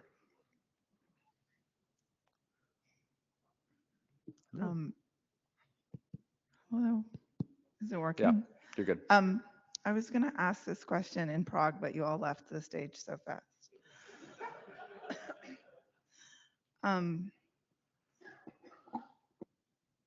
I wanted to understand more about how the IAB is engaging with the Internet Governance Forum and specifically, but also other organizations in the space. There's the UN Digital Compact thing coming up in September. So I'd like to understand how the technical community is, and you're the liaison to the rest of those things, is showing up in those other fora. Great. Yeah, thank you for the question. And those are definitely things we are tracking. On the IAB, most of us come from more of the technical engineering background, but we have been certainly engaging a lot with ISOC on keeping up on what is going on in those various fora, on the developments of the GDC, et cetera. So partly we work with ISOC and the liaisons that ISOC has to the IAB. Like recently, we co-sign and co-author letters with them, et cetera. But we also have, we try to have some presence and participation through our outreach efforts, as well as just having presence at those fora in general. So I don't know if anyone else wants to speak to engagement there.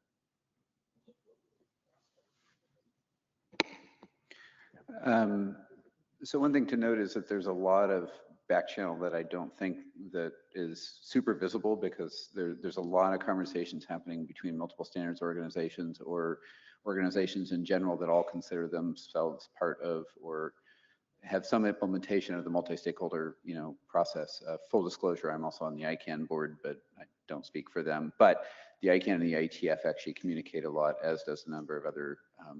There's actually a public mailing list for announcements, and the Global Digital Compact is being heavily discussed.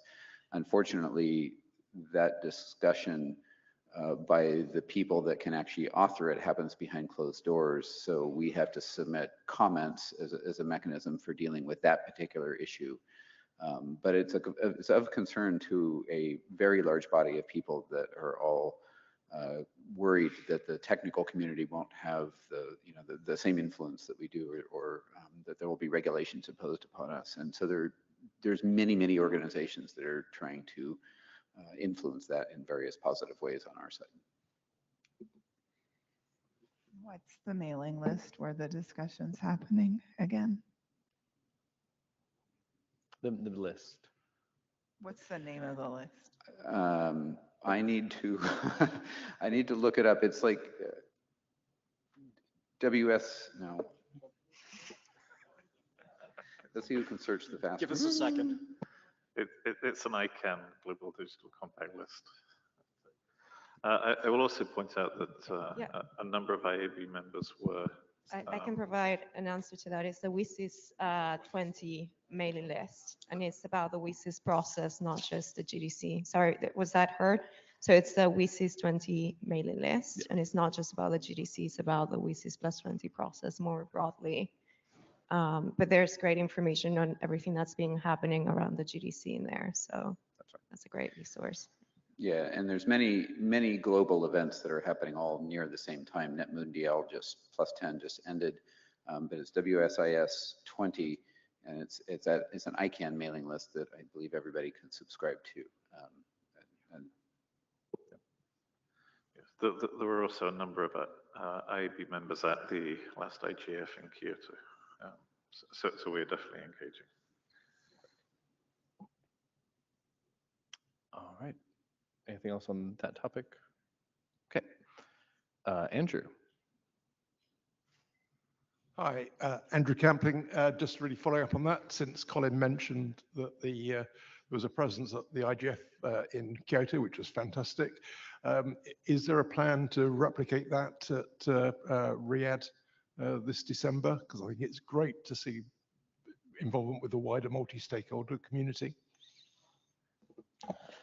So with respect to outreach, our aim was to sort of rotate things. So we did an IGF, we are taking a break maybe this time, and we have identified a different community to outreach in the next year, but we'll come back. Of course, it's a very important thing, and we want to rotate our time across different bodies to do our outreach. But IGF is very important, and we'll continue to do that.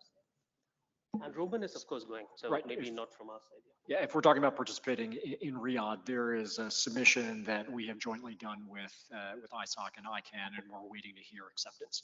And if that is accepted, I will be a speaker on that panel.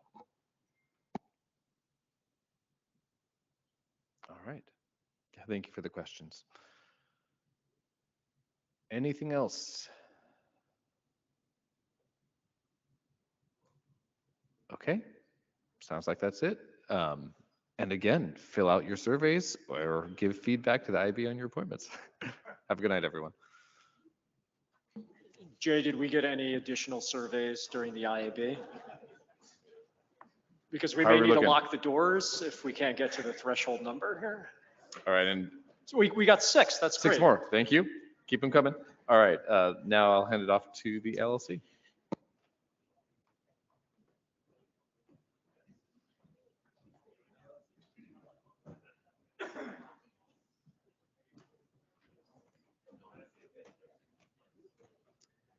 If you've completed your survey, there's an IETF Donate Now button. Please go ahead and do that.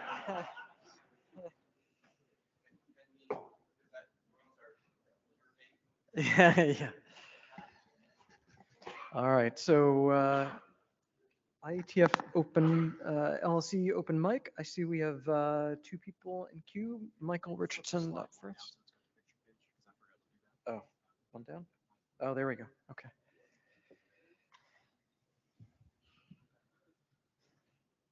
Go ahead, Michael. Hi, Michael Richardson. So I had to write my points down, I'll get muddled. Usually IETF in my country, even at the other side, is the more affordable one. And for many of us, this has not been the case. I'm not saying the LLC could predict CrowdStruck or the fireworks or the fact that the Airbnb rules would change. But they've all kind of come together as a kind of, thing. So Jay, by the way, I hope you'll ask some questions in your survey for this one about, did we get our things canceled? Did we find hotels at the right thing? And what did we do? Or did we cancel travel? Did people cancel travel completely because they couldn't find hotels? Because I think that was a really big deal this time, worse than other times. The fact that the IETF hotel turns out to be the cheaper option if you could get a room is startling. And I really do think we should ask if people didn't make it here because or were delayed because of CrowdStruck. I think it's just useful for us to know that we have that dependency, there. And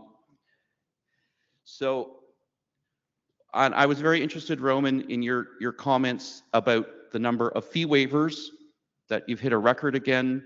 I would like to know more about some of it. I've heard some other people, that made use of them that otherwise wouldn't have been able to do them.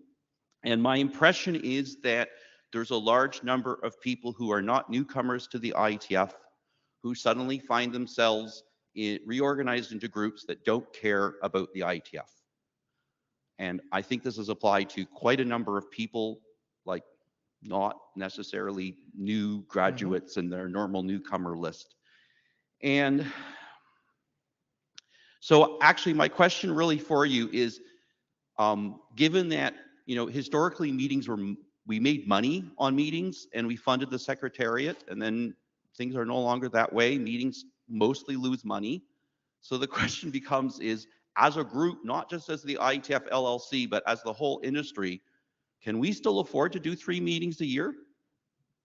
And we've talked about doing online as an environmental thing, but now I'm wondering if we just need to do that because we can't afford to actually do it anymore.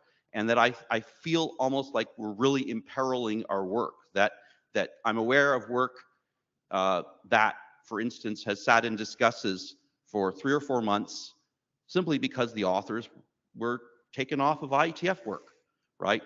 And so I really got to wonder, like, you know, maybe it would be better if we did less, did it faster, met less. And anyway, that's my question really, is what are we going to do about that, right?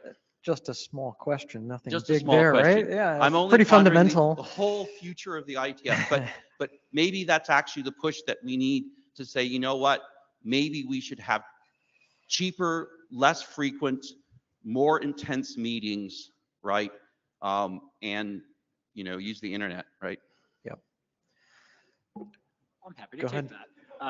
There are a number of things to kind of unpack here. I may not kind of satisfy, so feel free to come back to the mic and kind of re-vector me. I was trying to make a list. So you said you had some interest in the fee waivers. This was my first time approving fee waivers, so I don't have a lot of historical precedent for the nature of how the request would come in. You seem to kind of express some concern about longstanding participants that may be caught short, and you know, what might be the interplay of that around kind of fee waivers. Well, so I know of, for instance, I know of one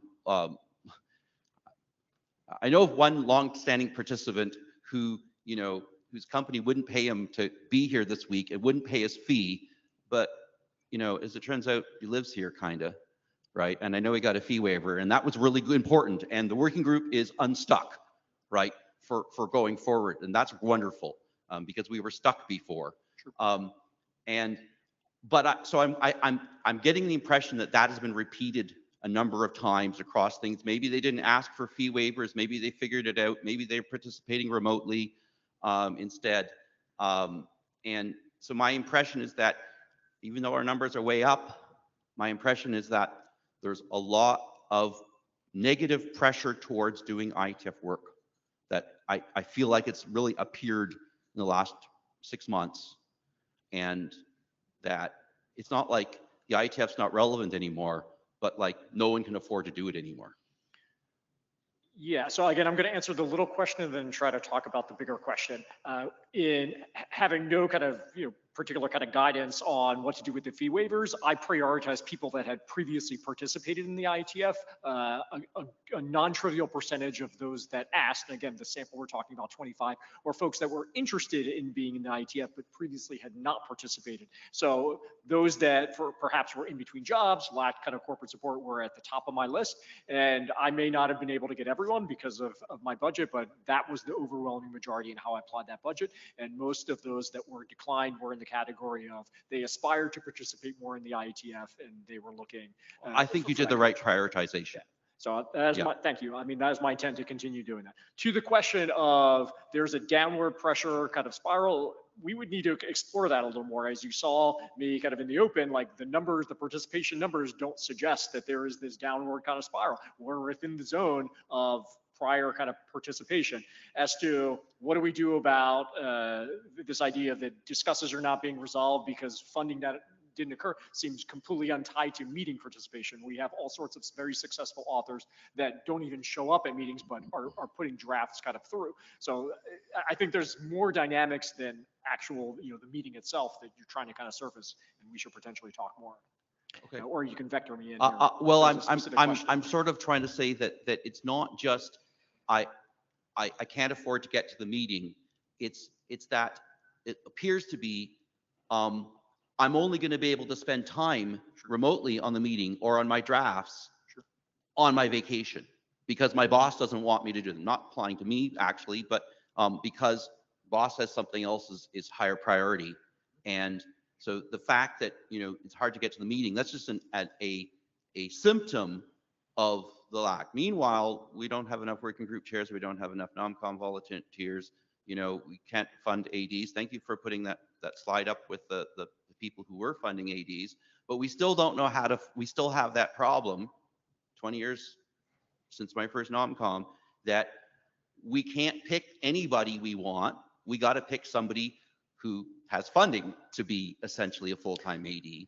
And that's still a problem 20 years later. And we don't have an answer. And I don't think you're going to come Yeah, up I with think, one, but it's Well, kind of hold stressful. on. I think I point- mean, most ADs have not said that they are full-time. By the numbers. It's a 50% commitment of an 80-hour week. That was the NomCom quote from 2003. Well, that's right. Well, 2003 seems like an awfully long time ago. What I'm trying to say is certainly that, was not active what then. I'm trying to say is that it has not changed that much in that time. So that's the good news, is it hasn't changed. It hasn't gotten worse, but it also hasn't gotten better. We'll take it as We should noted. take I think we see the bigger point you're making. And in terms of the remote or sort of, online only meetings and, changing the frequency, I think to a large extent, we are implementers of what the ISG wants to do in terms of that structure. That doesn't mean that we can't help facilitate that conversation. So I think we can carry that forward, and probably also some items to note in the IASA 2, to sort of open up some fundamental questions about, that structure, even though we might not be able, from an LLC standpoint, be able to make that decision. I think that it would be useful if we had a conscious decision that the funding model for ADs is, we've thought about it and we're not going to change it. And that's okay, but I think that should be part of the IASA review. Are we getting this right? Yeah. Do we need to be semi-professional standards? No one really here wants to do that, but are there other things we can do that would make workload lighter or different, or move things around? Or, yeah. Yeah, I mean, I think a lot of this is also for the ISG, because you're Yeah. talking Yes, about it is workload totally. process, so this is Yeah, probably not and LLC feedback. I thought hard as to when to click Yeah. my button, right? But yeah. Quick one, Jay? Can you, since you've written your notes, can you send me the questions you think I should be asking in the survey? I didn't write them in my notes, but I'll send them to you. Thank you. Yeah. And on the funding part, I can only speak to the affordability of things for us as the LLC. The IETF is a long-term organisation. It's not a short-term profit-driven organisation, and that's evidenced entirely by its history. So that means taking the rough with the smooth some years without overreacting. So we're not going to see great layoffs and things, if we're going to end up trying to maintain a particular profit ratio or anything like that. That does mean that things have to be put in place to help ease the pain, though. And it does mean that you'll see certain shifts in things. So I imagine you'll see a shift from corporate funded people to slightly more government funded people, because government can weather these downturns better sometimes than corporates can and things. It's a natural change. And I think that there are things that we can do to make that better. But my view is, don't panic. It will change within a couple of years and we'll go back to a different time. All right, thanks. Mike Bishop. Cool. Thank you. Thanks. So, Mike Bishop, Akamai.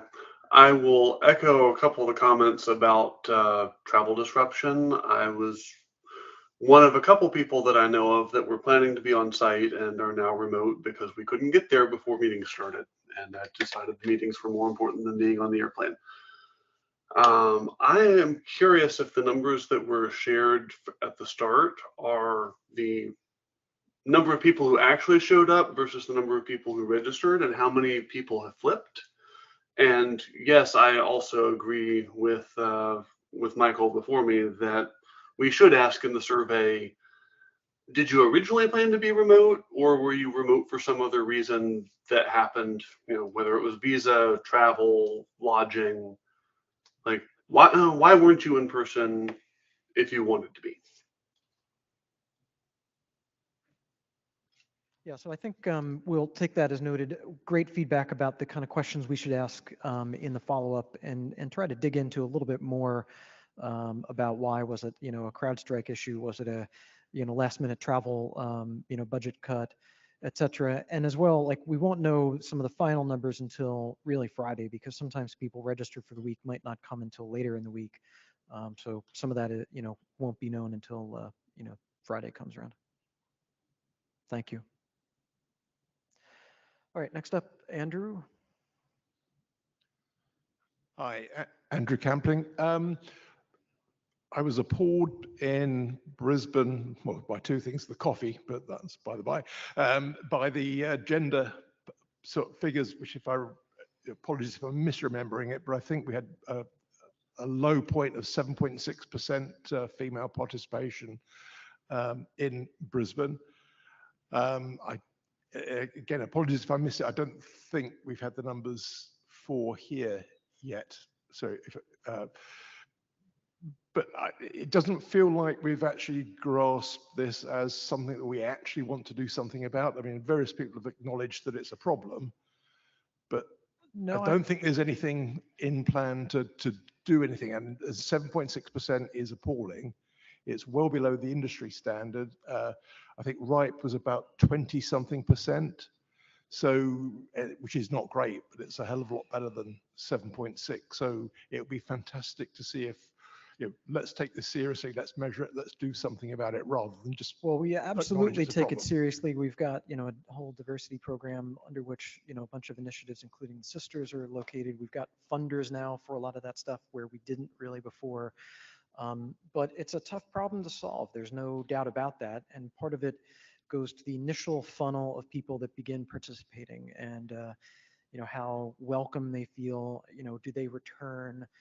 So there's been a lot of survey stuff around new participants and, their experiences and, whether they return and so on. We are open to any very specific suggestions about how to do better in this area. So please feel free to offer them.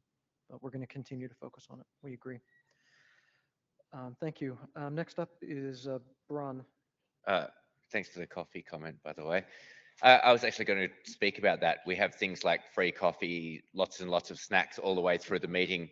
When we're talking about the cost of things, I think that's probably worth looking at as well, is how much are we making this a really nice place to be, but also is that our focus, or is our focus the work? My other question was about this meeting, particularly the plenary session. Looking around the room, I think we have maybe a quarter of the people who are on site at IETF come to the plenary session. I know a lot of people who say, I'm not going to bother going to the plenary session. It could be an email. It's probably worth looking at whether this is a valuable session with the format that it is now and how much of people's time you're getting value out of. Thanks. Okay, thank you. All right, Dean. So there is a downward pressure in many corporates that they are saying, reduce your ITF, what's the value for us? Because it's not anymore with the people who are thinking about technology, it's more about the people who are counting the money. And then it's sometimes very hard to persuade the people who are counting the money.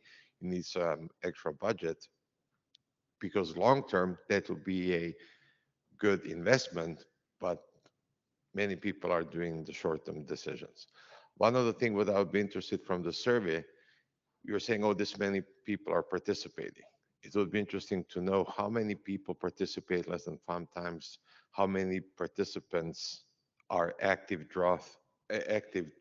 draft authors over that period of time, because just looking at the number, it can be quite a bit. Many people come to the ITF to see if they could get engaged, and you might have a lot of those people who, it's bad to call them ITF tourists, but they come in, hey, it's nearby, I would like to learn more about it and see if I will get involved or not. And this could give us some number, because I'm participating for the past 25 years, and there is a small group of people that are the same faces over the 25 years. And they're changing the working groups and changing the areas, but it's a pretty core group. And there has been quite a number of people that were participating for a while, and then they left because they said, I'm not interested in the area anymore that ITF works. What I was working on was finished, changed my career, moved on. But all in all, if I would put all that together, I could not get to the number of like 800 participants. Right. So some classification of those number of participants over like the past 5 years, because the data is there, would be good to have, and then make some, resolution from there. Fair enough, thanks. And I'm sure, one of the inputs there is new working groups and new areas and so on. So important for some of the, groups like ISG. Clea? I wanted to say that I'm slightly confused about why you can't give more of the, like, support the people who are requesting fee waivers, having fee waivers. Like, I don't understand the limit. There seems to be lots of room here and lots of food outside. So that's and I want to say that I got a fee waiver for my second meeting. It was local in San Francisco, so I could afford to pay the fee because I didn't have to get on an airplane. And I really wanted to continue participating, and I could figure out how to get to Prague and pay for a super cheap hotel. And I said, the one variable cost in sort of making it affordable was asking for a fee waiver. And I almost got rejected because at the time it was said to me that they only gave fee waivers to very local people. So anyways, I think I'm just curious about that. You don't have to answer it. I'm just naming it as like, I don't get it. I lead an event where we give fee waivers basically to anybody who asks, especially if they're active participants and new people, and we never have a problem.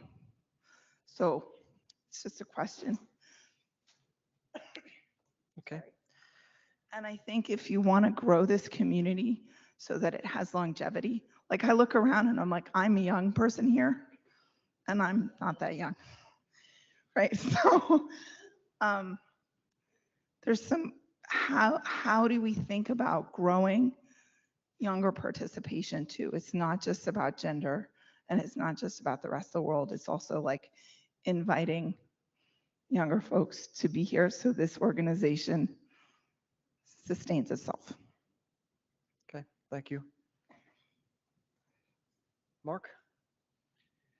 Yeah, I just was sitting listening and contemplating. I sit on a board of another technical community that has a active and opinionated group of people. And I just wanted to say thank you. You're doing a pretty good job.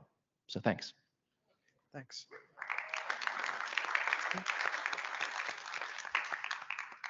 All right, looks like we have drained the queue.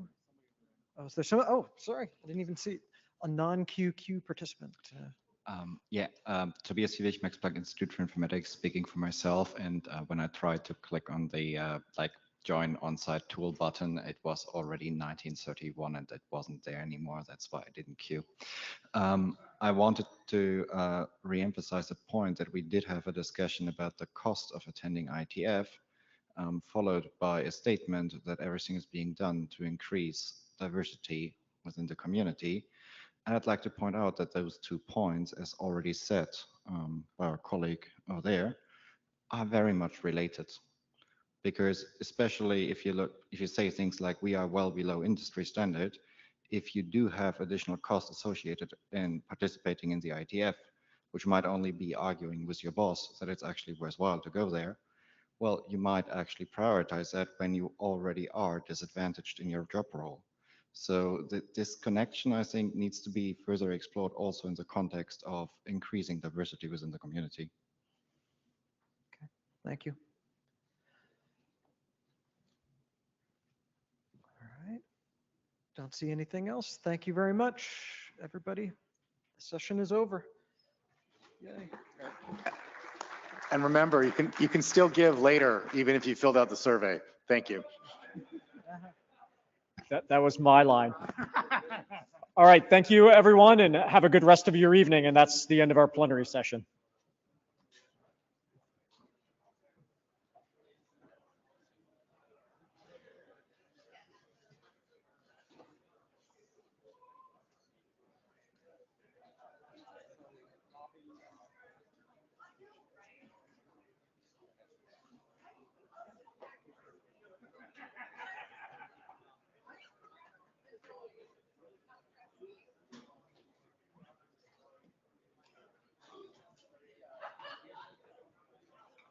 No, thank you, Ori.